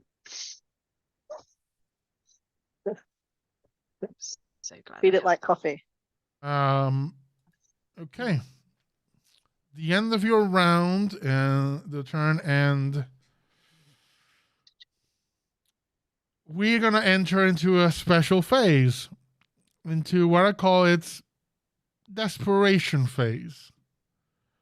It's gonna forego its legendary actions. They're gonna go away. The lair action is gonna go away. And instead, I need everyone except Errol to make a dexterity saving throw. Do it. Believe in you. Yeah, go on, Ash. Is that dexterity? DC is 15. Ooh. You can do it. 17. Yo. Think of 14 is gonna do it. There is a plus there's 3 some bonuses. in That's the plus dice 3. boost. 7. I'm gonna take that plus 3. Yes. Does a 28? Yes, I think so. I don't know. Maybe. Let me check my notes. Mm, No, it doesn't. it's only polite to check. RaQui, for this one, I need you to roll it too. Yeah, I rolled 17. Perfect. You all then take 10 points of bludgeoning damage. Oh shit. This thing, when the acid hits it, you see petals and other bits begin to fall off and slough off. Some of the tendrils almost like begin to weaken. And then it just roars and just, you see, begins to almost like step out of the ground. And you see tentacles and tendrils and mouths and teeth everywhere. You almost see like another set of like bulbous heads begin to rise. And it just begins to slam everything around the area in desperation, just crashing into the walls that are kind of containing the area, just slapping into them, just destroying everything on sight. It is on its deathbed, so to speak. But that means at the beginning of each of your turns, you will need to repeat this save or take damage. Because you are in a kill box right now. And this thing will have no mercy. Also, if you fall unconscious, the death saves will stack up very quickly. On that note, Olo, this is your turn. I need you to repeat the save for me. Oh, only 21 this time. Too bad. Oh, such a bad roll. Funnily enough, you take a lower amount of damage. You take 7 points of bludgeoning damage. As you're pretty much dodging and weaving around, just slaps, almost like flying teeth walking around. Backup singer heads, kind of like being Grima, just jump, trying to grab at you. You are in a blender. What's the radius of this attack? The entire area. Right, so there's no running away. You, Running away. I mean, won't save if you. you get out of the area and leave your friends to their fate, you are free to do so. I will not complain. Yeah, but they're ghosts would. Do you believe in ghosts? Do you see ghosts? That's RaQui's problem. That's a RaQui problem. That's not a you problem. Okay, bonus action. Swap out fire for cold, because fire's apparently bad. On the upside, the fire is no longer a factor. So the fire's been put out. And I'll just shoot. Okay. 28. That hits.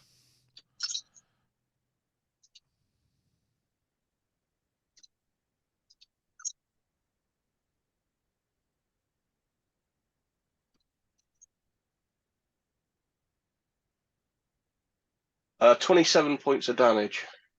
I would say no one is engaging this creature, so you would not have sneak attack. Okay, 13 points of damage. You fire this shot, and it hits the center of the bulbous head, and the entire area goes still as the plant dies. All the tendrils fall, and you're just left with a giant plant just looming over this entire area. So, I'm not having salad today. Errol, please, death save for me.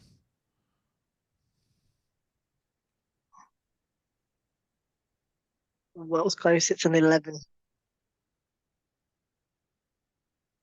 Well, within initiative, because Errol is trapped in the gullet of this thing. So it's up to you now to take him out of there.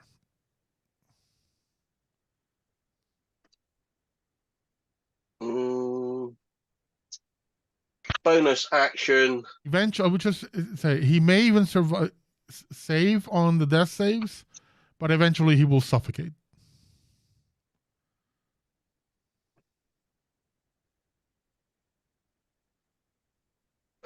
Bardic inspiration to RaQui.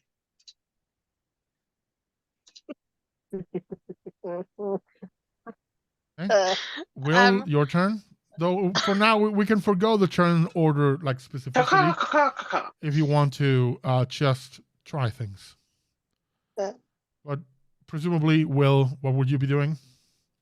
I will be trying to cut through to try. With the I know chef, there's with the chef's knives.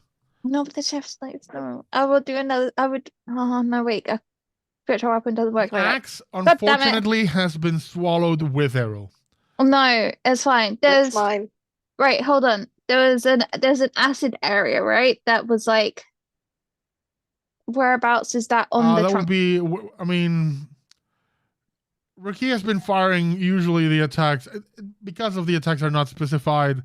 It will be the largest area, so it's more near the head, which is up above.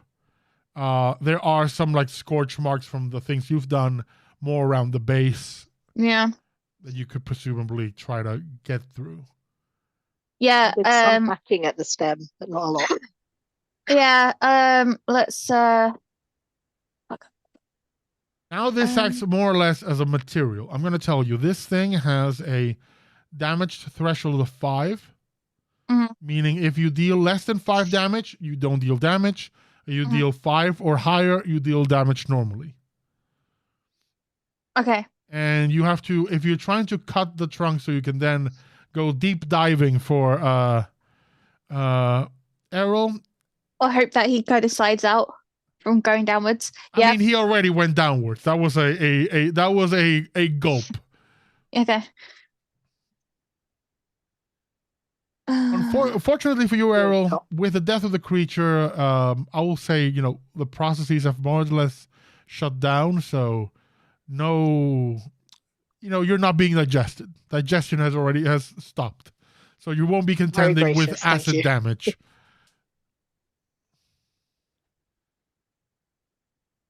What will be, Errol? Sorry, what will be, Will? Burning hands? Light this thing on fire? No, I was thinking... Like, radiant damage isn't going to do anything, is it? Damn it, I didn't mean to click that. It is damage. It's damage. So it can only help, but you would need... You can punch this. You can try to break it, cut it. You just have to, overcome its threshold and the bulk of HP that is just the trunk. Okay, I will try to do... I'll use Guiding Bolt because I can probably get quite a bit of damage from that. Yeah. So let's just hope 25 to hit. I would say, dude, don't. Yeah, well, just roll just to see if you get a critical. But okay. Yeah, you hit. Okay. So -5 from it, so it's 21 points. No. Damage. How much do you roll damage? 26 points. 26. Damage. Then you deal 26. Plus, the 5 is just if you deal less than 5, you don't deal damage at all. But if you deal over that amount, you deal damage normally. Okay. And then let me just check my Crusader's You blow a chunk of this thing, but you still have some ways to go. This weapon attacks your Crusader. No, that's what I just looked at. And then frick. Go inside and try and find him. You still haven't. You basically need to cut through this thing to be able to fit. You have not yet opened enough of a hole for this. Think of it. You have to cut through the trunk of a tree to be able. You need to be able to see the rings inside to be able to go sever the head to be able to jump down the throat, so to speak. Okay. At which point, spiritual weapon. So I can get another. What does it look like this time? It's gonna look like still up, technically. It doesn't. It's not concentrate, so it didn't go away when she went down. Oh, did it not? I thought it does. Nope. It's not concentration. That's why that spell is bullshit. Oh. Great spell. Bullshit. Oh, okay. Then I don't cast it again. It was still there. So ignore Was that. waiting for you. Like, where did you go? Then it's still a weed killer. Yeah. Okay. So 9 points of damage. 9 I points rolled of for damage. that one. Yep, Yeah. that deals 9, and you are Get my- like blowing bits off. And then, because that is a weapon, does my I'll allow it. Crusaders? I'll allow it. No, it's a spell. Well, I'll allow it. It's only 2 points of radiant. So You deal 11 points. You are making way, but you still have a fair amount Okay. to go to get through. Mhm. That then is RaQui. So I'm just gonna pull out my little scalpel and just go, I don't think this is gonna work. Put it back in my pocket. I'm going to try and melt some more of it away, so I'm gonna do another chromatic orb. With acid. I rolled 26 to hit. It's 10. It's a Yeah. giant rod coming from the ground. And I do, thanks to drinking my mana potions, I have got some more mana. So I'm gonna do it at 3rd level. And that is 32 points of acid damage. You have, between you and Will, you've taken more than half of this thing away. You still have, you need to take at least 75% of it off to be able to like open enough way for you someone to jump out, because also Errol is a hefty fella. okay. right, they're so small. They're so small. Right. Yeah, smaller. What, 7 foot something? Yeah, tiny. It's Yeah, a he's tiny like 10-foot 7 tall motherfucker. He's large, but I don't think he stays large. No, when you he don't goes stay down, large, but so you're still a very tall individual. it's still very large, man. You're the child of a tiefling and a fucking Goliath. You're tall. You big boy. Because he's making up for his actual size. You big boy. There's also the fact that you have horns, so they're gonna need to maneuver those horns. Cutting. Yeah, they're like stuck in there. Okay. Oh, I had the. That was a phrase that popped into my head that didn't need to either. You're well stuck in there. That then was RaQui. Olo. I mean, with the size there is, Olo could definitely start climbing down, if that is something that Olo would like to do. No, he thinks he'd get flashbacks.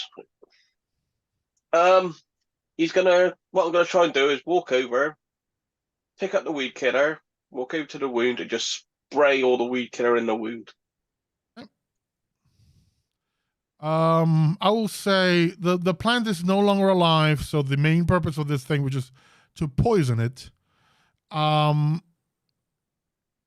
have an effect, but you do see that it is kind of corroding some of the area. What it's done is giving it vulnerability to the next, let's say, attack.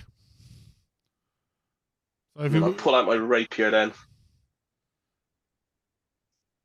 and swing. Okay. So the next attack will deal double damage on it, as a matter of fact. 28 points of damage. That was already doubled? Yeah. Perfect. Yeah, you have now fulfilled the condition of having to have at least 75% of its health down. Now the thing is like teetering, like that bit where you don't know where it's gonna fall off. But you have enough of a gap to be able for someone to climb down and try to get, look for Errol and try to get him. Right. But for now, Errol, that's safe. That's safe.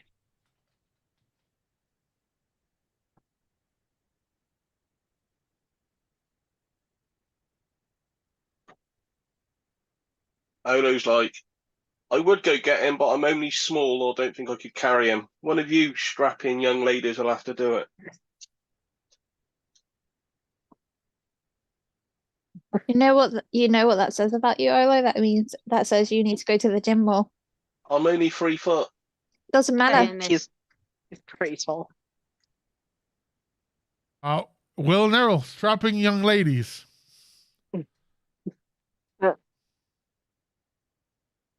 I'll go in there. That's Okay. fine. Are you go? How are you? How are you? Are you just jumping down? Yeah. Cool. You're not gonna tie it right. Okay, you jump down there. I have knives. Sure, you have knives. I can carry myself back up like ice picks. How are you gonna take me up? I'll braid my hair into one of those like things that hold plant pots and like have you like hang there and then like crawl up with you. Sure. You jump down. You slide down the slimy passageway down to where Errol is. Answer me a question. Do you have dark vision? Yes. Okay. Then you make a perception check for me.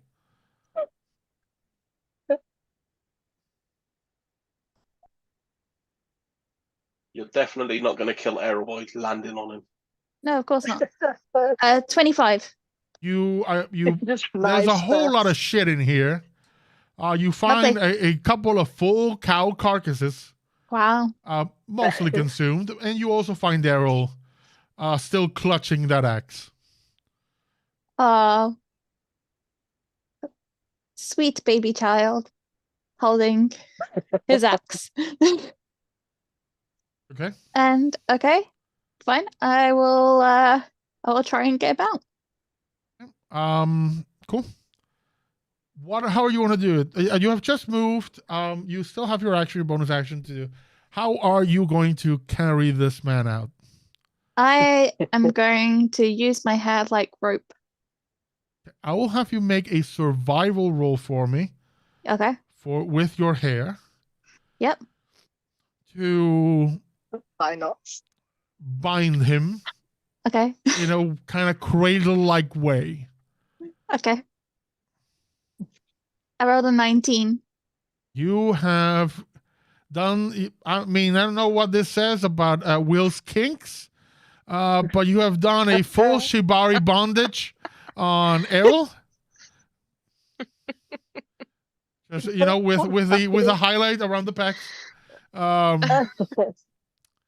Adding a built-in boob window. And you can begin to climb. Okay. You'll be rolling athletics rolls with disadvantage. Okay. And I'm going to make this because something needs to give. The difficulty for this is going to be 17. To begin moving at a snail's pace. Okay. Can I use a reroll for my disadvantage? If you after the beginning, you can use a reroll to reroll the whole thing.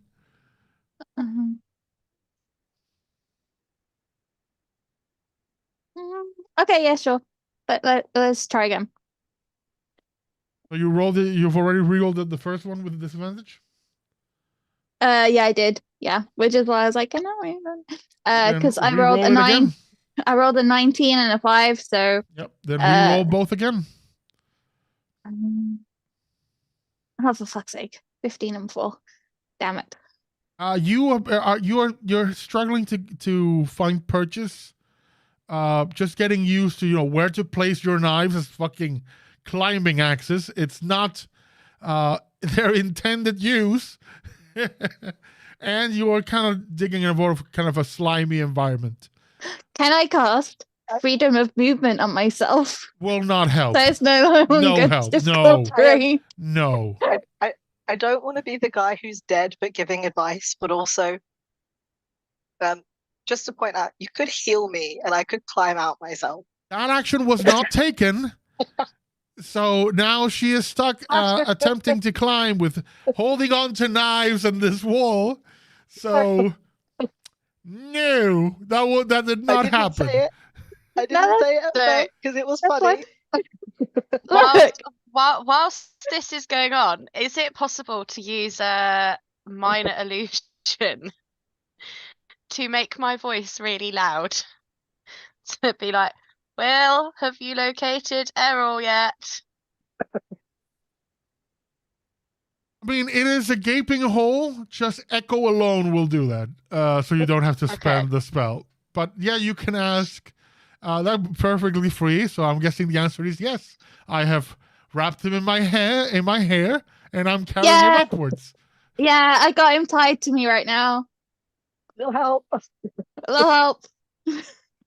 Is he not awake? No. Would it be easier to wake him up and punch your way out rather than climbing back up? That's actually a good point, yeah. No. You do it this way. This is funnier. Yeah, this is better. This is much better. Do you need us to keep punching a hole in this to get you out? Yeah.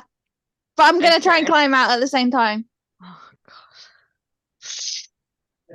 Oh Okay. This is why Will is no longer alive. Olo, little help in finishing off creating this hole to get these guys out. Olo, it is your Olo's turn. slowly wandering off towards the shed. Where there's a good chance there might be some fucking rope. There's a rope, of course. There's true. also like a saw. Before doing combat, like a wood saw, not really gonna be very useful. But now that you're dealing with this situation, then it could be useful. So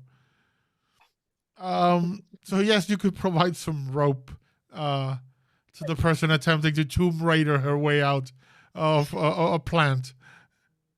Having said so, Errol, I'm gonna need another death save. Come on, natural 20 to wake up in this. Oh no, I threw that way away. It's 15, so a success. Success. Well, you are on this wall. Yeah. I'm here. I'm still here. Yeah, maybe I should like at least wake him up. And then I'll just carry him up. Healing. That's not what you do anymore. Your thing now is punch your way through things. So Yeah. I could still do a healing word whilst I'm climbing up. okay. I think this is the funniest thing you've done. Honestly, jumping out a window was funny. This is funnier. The whole time I was like, "Oh, she's gonna get in and heal me." Nope. I was waiting for the heal, but no. Apparently, that's too reasonable. Okay, Errol, so healing word, 11 points of healing back, and I'm gonna athletics and try and get us out there. Errol, you wake up. You are Shibari hair. shibari'd. Do you have dark vision? I do. You realize that you are fully shibari'd in Will's hair. Questions New kink fill your awakened. mind. I'm sure there are questions in your mind. I just rolled athletics an advantage. I got 2 double natural 20s. Oh, do that. I'm moving.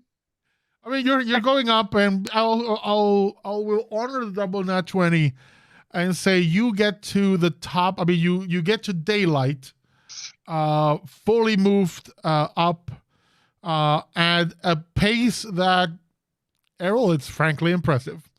Given that you can see that she's using a pair of fucking chef's knives as actual climbing tools. This entire situation, your make a wisdom saving throw for me. I mean, I have an inspiration, so like Bardic inspiration. Is a 19. You're for a moment you're struggling to comprehend. Like, am I still dreaming? Is this fucking reality? Like, Did I die? Is this some twisted afterlife? What's happening? there is a moment of, am I still dreaming? Is this my life flashing before my eyes? Weirdness. But no, this is reality. You are being carried, bondaged in hair, up the throat stalk of a carnivorous plant by a chef using chef's knives as climbing utensils. And the fuck is the first thing that bumps into your mind. He's just laughing at this. We're going up. It's just The two of you outside, you hear just almost, it almost seems like a Wolverine movie. It's just shink, shink, shink, shink, shink of the knives going in, and you eventually see like Will's hand reaching out, and you just hear Errol just cackling like a maniac. You don't have Olo, by the time you return with the rope and are setting it up, she's already out. And you all witness the magnificence and the skill of this wrap of hair that is holding Errol. So I need to take a picture of this so I can send it to my girlfriend, please. Sure, I mean that is possible for you. That's sure. I think he would appreciate it. Wants to cut the hair off, but also, why? Why this? Why what? I got you out.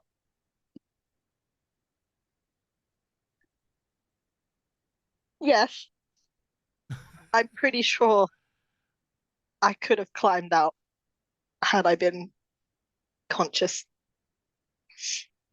I didn't have time to think that fast. Think at all. My priority was to get you out. Not how. Not what state you were in. Just get you out. That was all I was thinking. Right. Can you undo this? I will need a survival roll to undo the knots. Okay. Will, you have advantage because they're your expertly crafted knots. But I'm still going to make you roll. Okay, that's fine. Just because of the factor that you did this with your own goddamn hair. 23 with advantage. Like it was practiced many times before, this bondage comes off like that. You just need to do this bit and it'll come out. Impressive. It is. Set up. He's so gather self. Need to assess the You situation. send the photo to but- Clara. Yes, of course I sent the You send the photo. photo to Clara, and within milliseconds, there's a reply that just says, "I have ideas."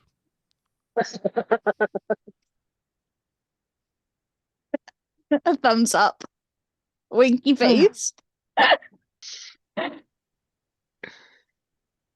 Did that? Okay, I have to before I get serious. Did that not hurt your neck? It certainly fucking did. And I didn't deal damage to you because I'm a nice guy and you rolled 2 natural 20s. I'm a large person. I'm not light. Look, let's just say carrying this hair is a workout on its own. Okay. Okay. I'm not going to I am ask any more speechless. questions. I don't want to ask any more questions. I don't turn around and look at the damage. What am I looking at? On the upside, no evidence left that there was fire spread out. I mean, except for the warning that the owner got that, the fire, please deal with the fire. That may come to bite you in the ass in the future. There's just a dead plant that's taking up the entirety of the property.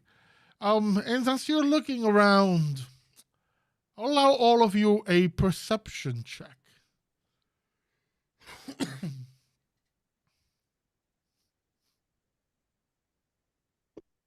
12.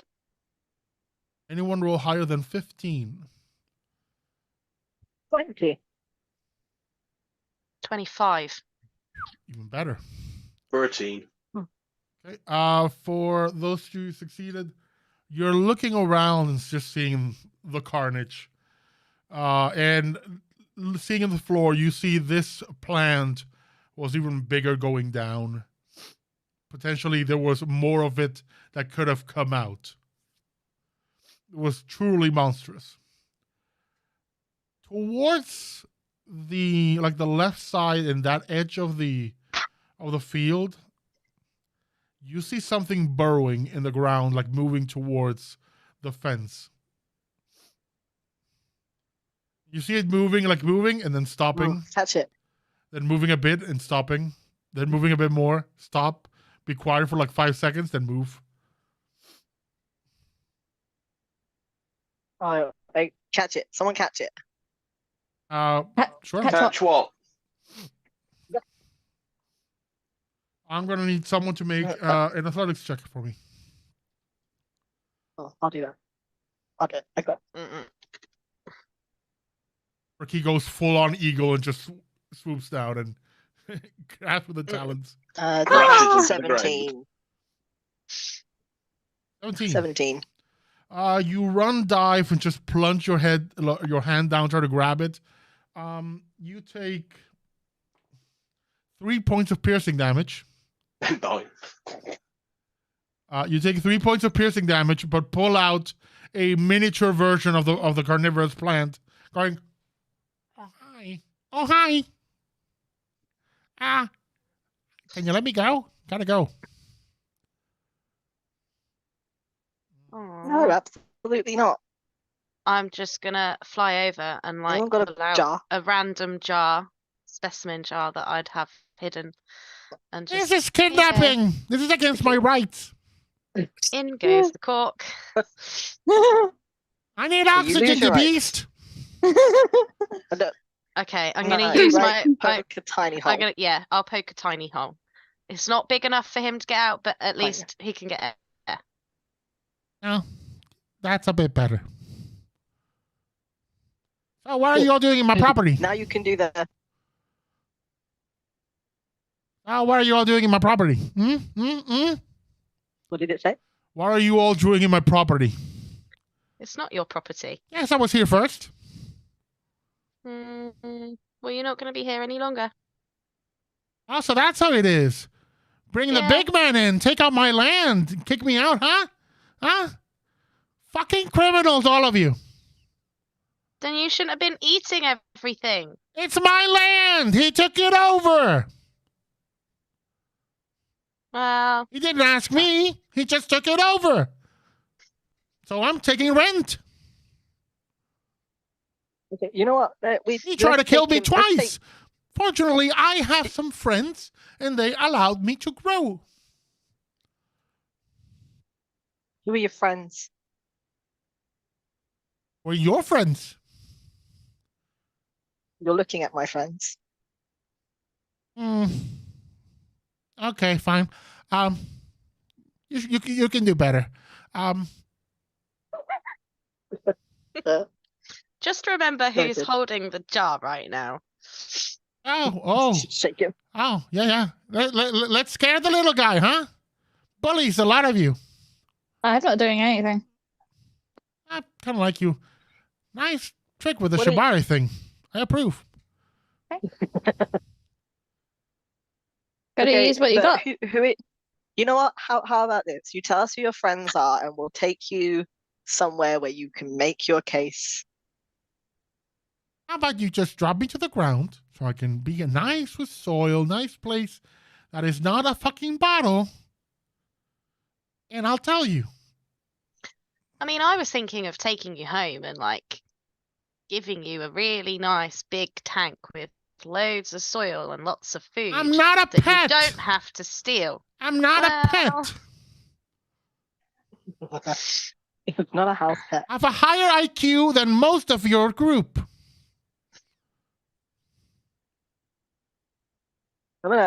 Errol's gonna just go off to the side and call this in. I want some advice on what to do when you find sentient creatures. Do we hand them over to the authorities? I take it. It's a plan. What do I do with that? I mean, make a history check.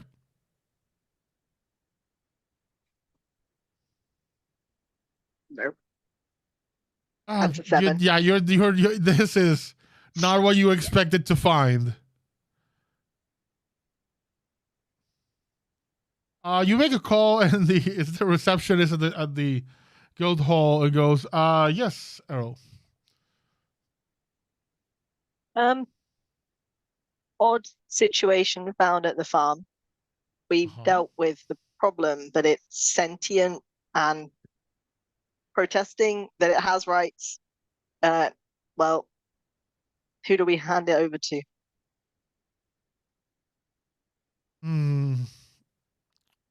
I would say bring them both here, and we can mediate. Though this is going to be a new one for the courts. Yep, it's plant. It got real fucking big. It's still the. Wait, how big is this thing? I mean, the little thing that's currently talking to us is pretty small. It's in a jar right now, but the big thing that it grew into. Well, the fuck did the big thing get how the fuck did the little thing get the big thing and the big thing get the little thing? I don't know, but it won't talk to me right now because it's in a jar and it doesn't like it. Try to get that out of them, because I don't want the surprise of you bringing a little thing that turns into a big thing. He said they said they had friends that let them get big. I'll try to find out who those were and what they did. Yeah, that's what we're trying, but it's not pleased about being in a jar, and I'm not putting it on the ground so it can get away. What the fuck did you put it in a jar? Right. What? Why did you put it in a jar? Because it tried to get away. Hold it. Wrap it in a rope. Don't this can I don't even know if this is gonna be counted as confinement, kidnapping. I don't know. Deal with it and hangs quietly. up. I was like, it wasn't coming quietly. It's no different than tying it in a rope, surely. Got air holes. Ricky, you're holding this jug now. Right. We're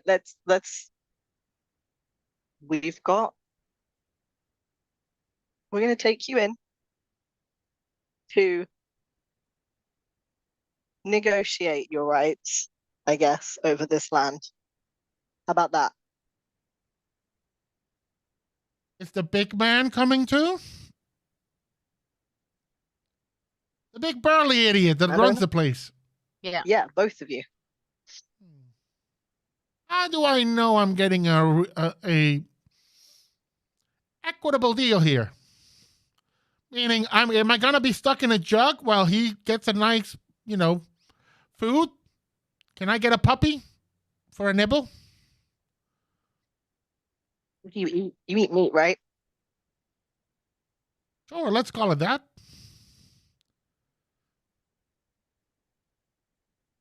You don't get an expression because there is no face, but it's just a dead. I'm guessing we've still got little bits of. Get food. I'm guessing that we've still got little bits of meat in the bucket. Yes, you do. Okay, I'm gonna take my scalpel off and cut off like a tiny, tiny little piece, and then just drop it in for him. The thing hasn't begun. There's more of that. The thing hasn't been even landed. Just the mouth goes up and just eats it and welcomes it. Uses the little leaves on the side to dab. There is more of that where it came from. Make a persuasion check with advantage. Either of you can make the check. The advantage Persuasion. because, well, you're providing help for one another. I have good persuasion. Advantage was helpful. I got 22. Nice. Ooh, I also got 22, but I did have to roll a 19 I said for it. one of you roll, but I needed one of you Oh. to roll. So Oh, okay. the other one's just providing aid. You take it, Ricky. You're holding the jar. Yeah. He goes, okay, fine, I'll come. And I, at the very least, for my well-being, go grab that little thing I have in my little hovel. What's the little thing that you had in your little hovel? I have tools. I have property. Just because I'm a plant doesn't mean I don't have things. And if you're gonna kick me out of my land, I need to grab my things. How's about you tell us where to go and we'll get everything. You don't We'll fit. You're go too together. big. It's right there over the fence. How about we just cordon off the area and we can come back and get it afterwards? You might not. You don't know that you're going to get kicked off. No, that doesn't work for me. Olo's just going to wander over to where you dropped the weed killer. Just slowly drag it back towards the rest of them. Not saying anything. I'm gonna go get the landowner. That's what I'm gonna do. I'm not being helpful here. I'm gonna go get the other guy. Okay. You go get him, and you see the Minotaur going, I saw a fire alarm. Is everything fine? Okay, listen. It was a bit of well, look.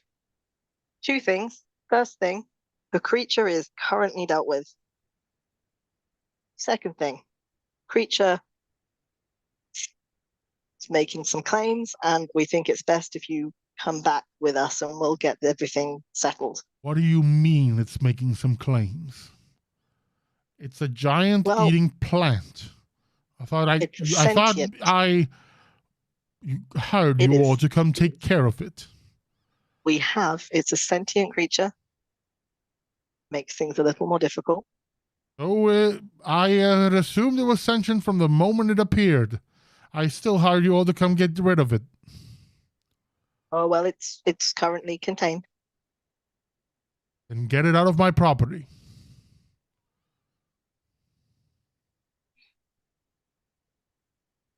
It's made a claim on the property. Does it have legal documents? No, but there's a lot of stuff about wildlife. I have all the paperwork for this property, and do you want to guess who the authorities are going to believe? I mean, I figured that much, but you know what? You don't want to come, that's fine. No one's going to make you. It's been handled. Do you want to come take a look at I have no interest in the thing. I contacted the guild for you to get rid of my problem. I expect you to get rid of my problem.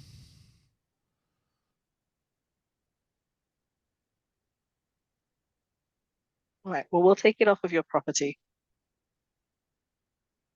Very well. Is the giant version of it dead? Or yeah. I don't even know. Is there a big thing, little thing? Did you mention that it was a little one, or just you didn't mention that at all?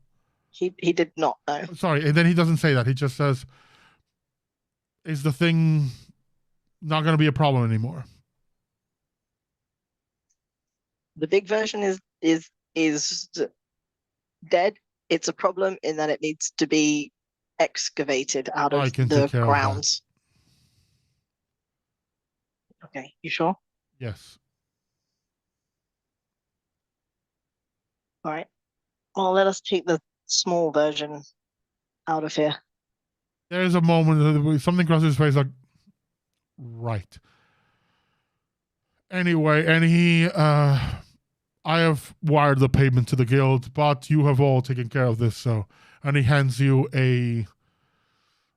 what you can see is essentially a module.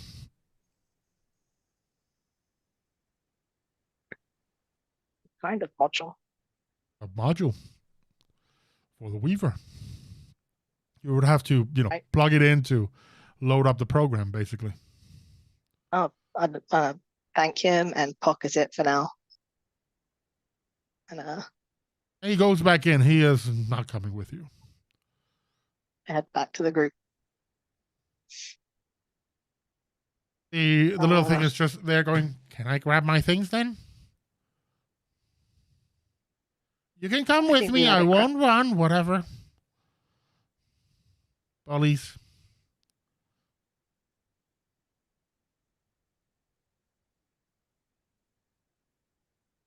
We're not making that Um, decision.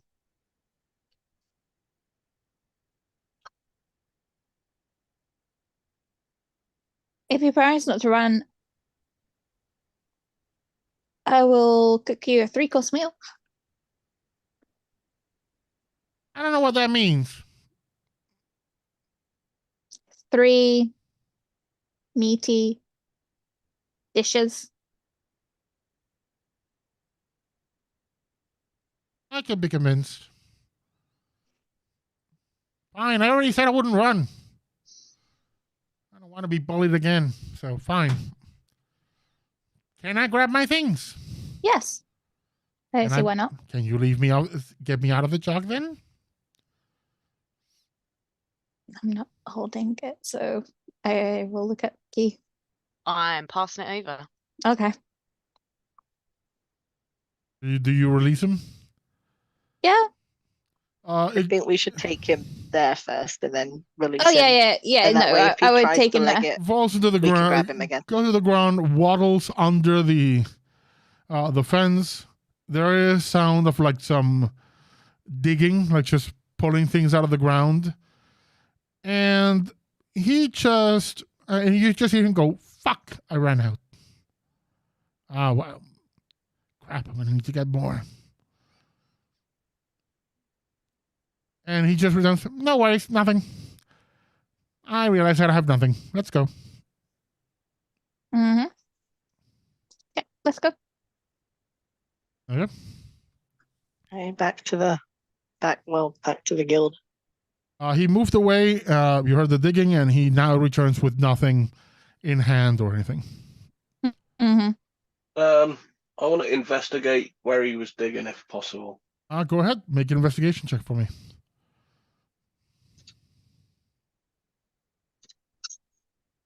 15.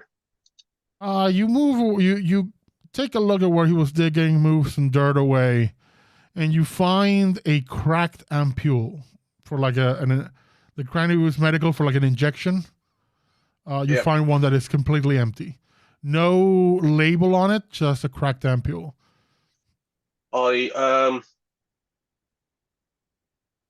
RaQui, can I borrow some gloves? Yeah, sure. Go over and hand him a pair. I put the gloves on. I pick up the ampule. There is Want like a a bag? couple of droplets still in it. Yeah, Want a bag? yeah, RaQui, could you do something with that? Find out what it Just- was. Take out an evidence bag and just drop it in. Yeah, you cast the spell, summon a evidence bag, and yeah, you have an ampule. Errol, you see the little bottle. It seems familiar.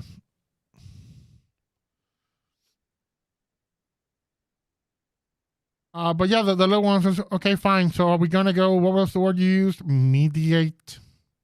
What was the guy's name? Sorry? What was the guy's name? The one in the power suit. That should be in your notes. Yeah, but I don't know where my notebook is. Let's just say you've known him Somewhere. since season 1. So Yeah, it's. I don't know where my notebook is. Does anybody have his name to hand? Which one are you on about? The guy in the power suit that Errol didn't take the evidence from. Ah, the dude who tried to get the dude to swallow me from the floor. with the crazy gnome. Yeah.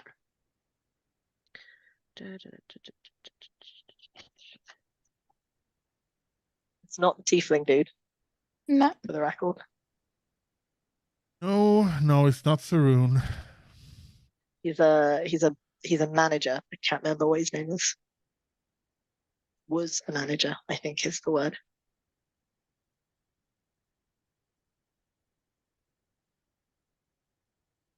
The little guy comes back, and are you taking him in? Yes. Yeah. I wanted to ask him like, oh, like once he sees the ampules and recognizes them, to just be like, don't happen to know, do you? He looks well. That's looks sounds very like he's looking out because it's just a bulb, bulbous Just a mouth, and mouth. just goes, I don't know.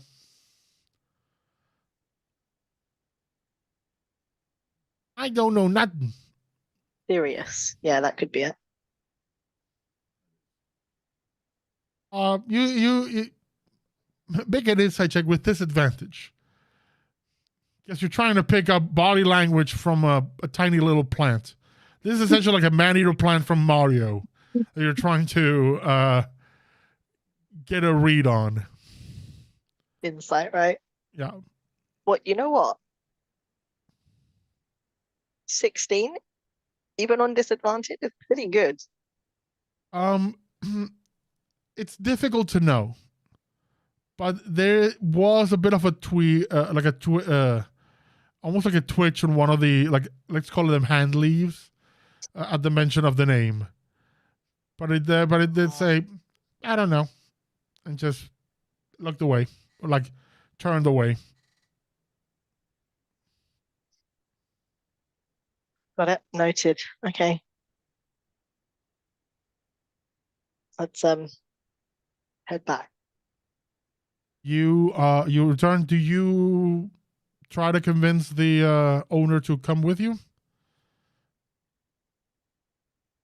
Well, Errol already tried, so he'll let anybody else have a go at the Minotaur. Okay. I'm gonna RaQui, ask: Are maybe? you all heading back straight away, or RaQui? Since you're in the area, Yeah, I don't want to head back straight away.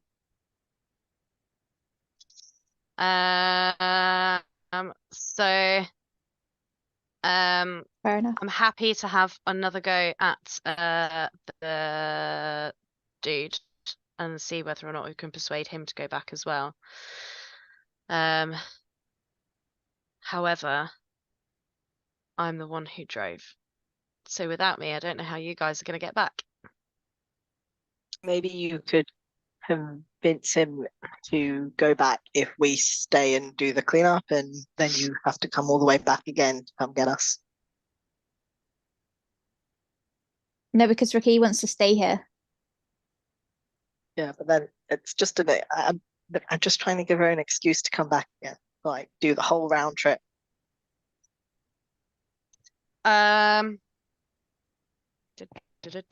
Okay, let's go have a chat with the dude and see whether or not I'm guessing it's quite late at this point.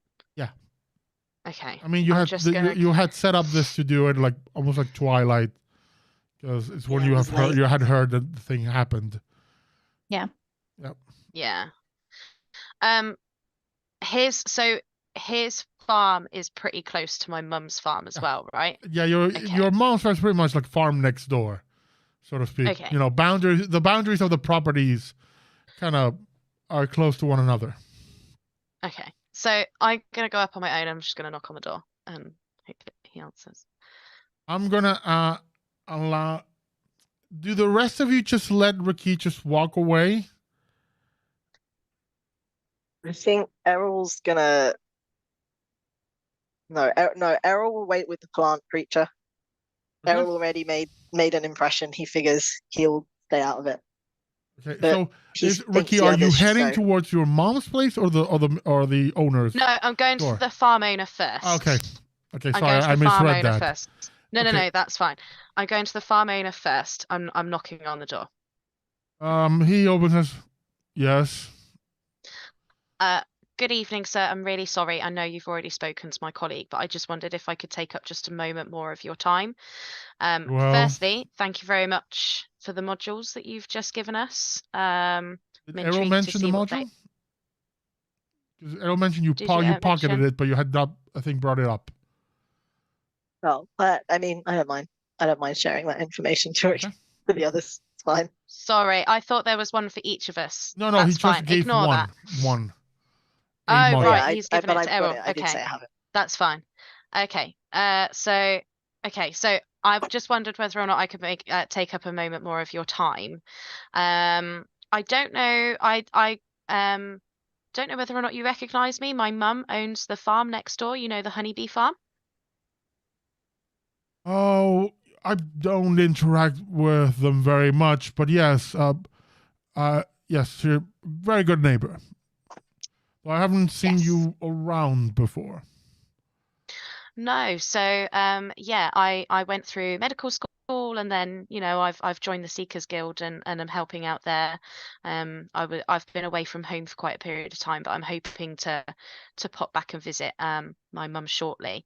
I know how complex it can be, sort of with people interfering within the farm, from what my mum and dad had to go through with theirs, and given that they always spoke so highly of you, I'd hate to see you face any issues off of the back of the situation that we've just resolved. So I was wondering whether or not I could ask again if you'd be prepared just to come with us to the Seekers Guild and bring all of the documentation that you've got that shows that you own this land, just so that you can put your point across to the courts and the people that are going to be deciding what happens moving forwards. That way that you get your voice heard, rather than just this creature who's caused you so much nuisance being the only one to get their voice heard. Here's the thing. That is a wonderful speech. Very compelling, very emotional, and I would love to tell you to roll persuasion. Mm-hmm. But you're bullshitting the hell out of this man into how much your parents respect him. So we're gonna make it a deception check, but I am gonna give you advantage. That's fine, because I can do both.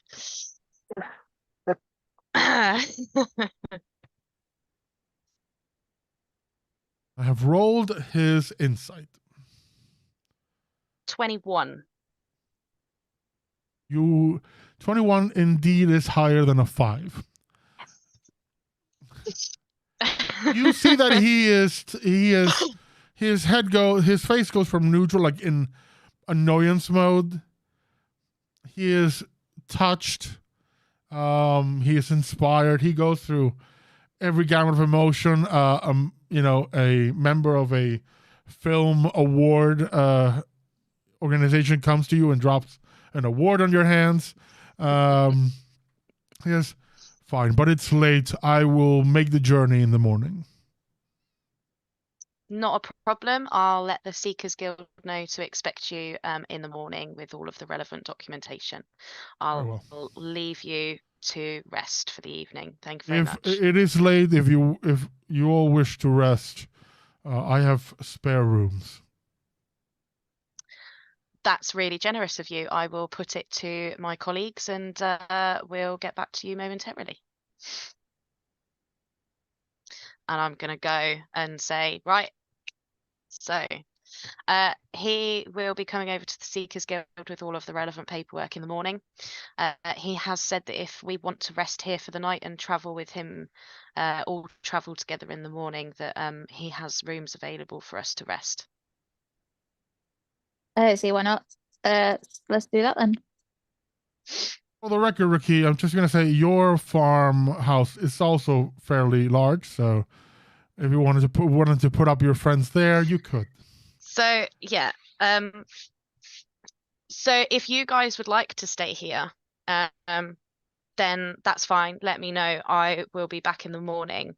I, however, will be making my way over to my home farm. and will be resting over there for the evening. There is potentially additional space, or you could stay here. It's entirely up to you. I Ricky, do you will want stay here because I think maybe you need some time alone with your mother. And your was aunt. going to offer, do you want somebody to come with you? I'm not a stranger to weird family drama. Equally, if you want to go alone, I respect that.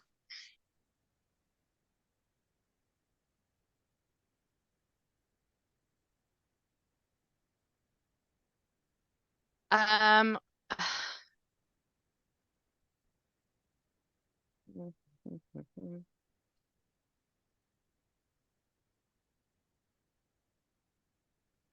it's up to you.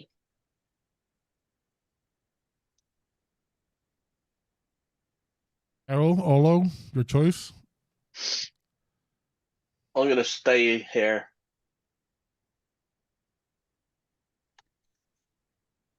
RaQui's definitely being sketchy, so I'll let her do her sketch.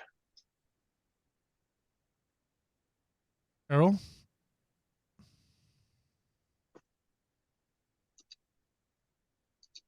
I think Errol is. Can I do an insight check, Ricky? Sure. Make an insight check. Can I want to get. I'm just going to say first, Ricky, are you trying to hide anything feeling. in terms of what you're feeling right now? Or are you laying it out in the open? So Ricky is really uncomfortable with the idea of anybody coming with her. However, if she was going to be open to the idea of anybody coming with her, it would be Errol. So that's kind of why I'm gonna put like, a difficult. I'm gonna put because you are more familiar with. I'm gonna put a difficulty. This the insight of 13, and you will get the higher you roll, the better.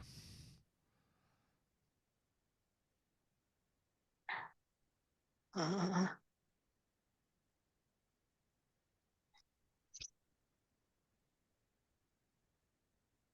18. Very cool. When Ricky is talking to everybody else, and like turning to Will or to Olo, you do see some fidgeting and almost like a bit of a wide eye of almost like someone going like, don't do it, don't do it, don't do it.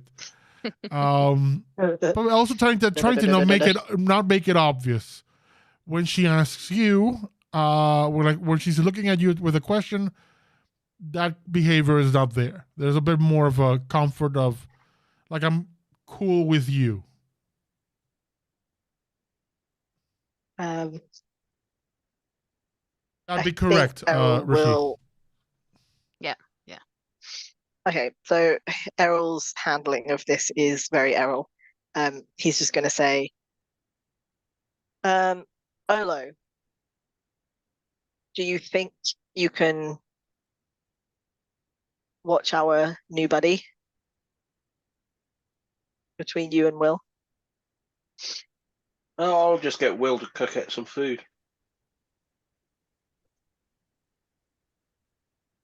Yeah, that's a yes. That's a yes, Errol. That's a yes. Yes, I can. It's been fed. Okay. Right. Put it I want into to a make food sure that you coma. get. Actually, that's a Alright, challenge. Ricky. Let's see if we can put it into a food coma. I would like to know if we could. I don't recommend that you overfeed that thing, but okay. Just don't feed it after We don't know how midnight, it got nor big, it won't tell us. the splash water on it. Yeah, exactly. I just think hold off on that. Let's just get it in the morning unchanged from its current state. But Ricky, Errol, let's no offense, go. but you worry too much sometimes. You're correct, but sometimes it's not a bad thing. And on that line of thought, Ricky, we've all been in precarious situations when we have been on our own. Um, but I'll come with you, and if you just want me to leave after a bit, then I'll go. But I'll come over with you. You head out to RaQui's home. What I'm going to tell you is, Olo and Willow, your evening is mostly uneventful, except for that moment when the little guy and the owner kind of come face to face, and a 10-minute "fuck you, no, fuck you" shouting match happens in the middle of the kitchen. I will offer to cook Holding dinner up for its little everyone. leaves. Yeah, Because- there's a degree of enmity there. I'll allow both of you to make an insight check.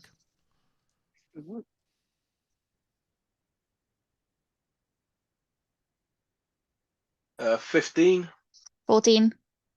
The 15. The degree at which the intensity of this argument, you have a suspicion that whatever feud is there is older than this. Like, they know each other.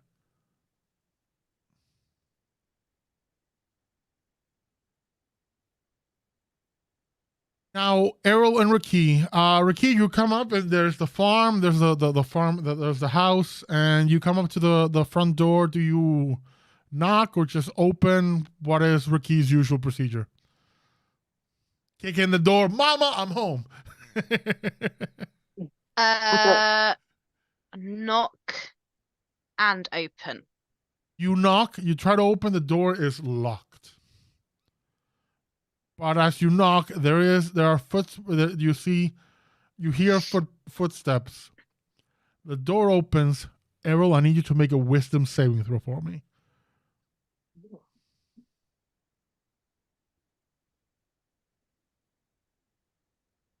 Uh,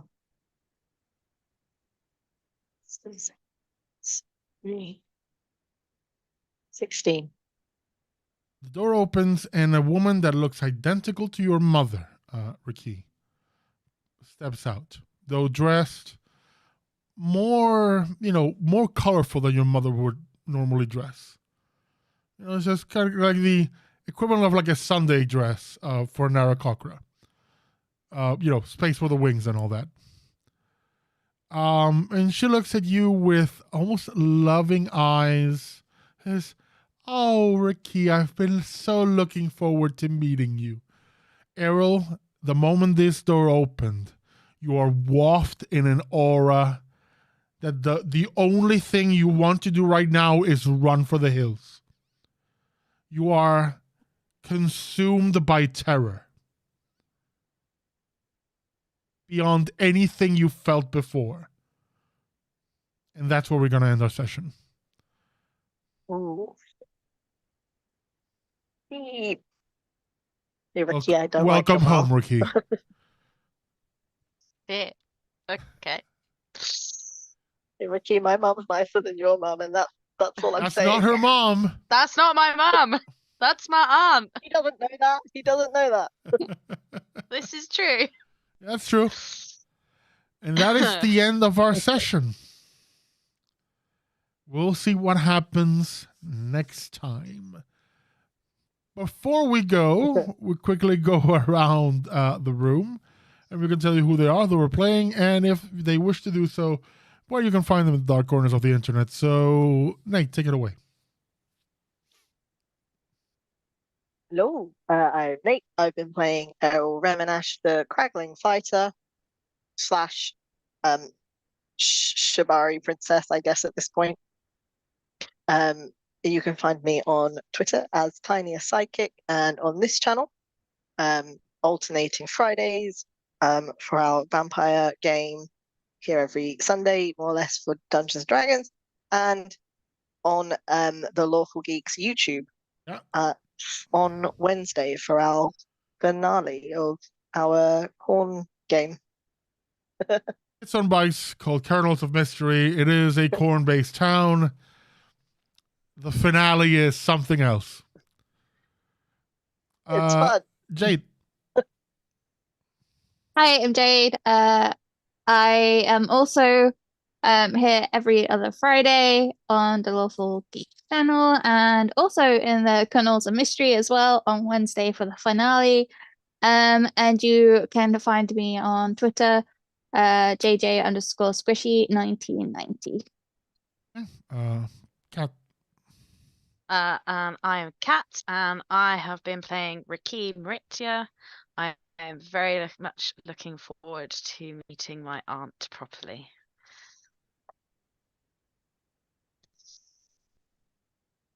Ash. Ash. Hi, I'm Ash. I was playing Olo. I didn't start the fire. That was Will. It's not my fault. Can't say it was. Oh, if only more had happened. For the the Bard's Playhouse, thank you for the raid, though you're just catching us as we were going away. So sorry for that, but thank you. But yeah, that's going to be it for us for tonight. On Wednesday, it's the finale of Kernels of Mystery. The Get Some Bikes anthology series, where we use 1985 games as a deck of stories to come up with the stories. And we're moving, starting next week for the month of March, at the very least. We're moving all games of Shadowrun from Thursdays to Tuesdays, due to some real life complications with the Thursdays. But that's going to be it for us for tonight. Thank you all for joining us. We hope you had a good time, and we will see you next time. Bye.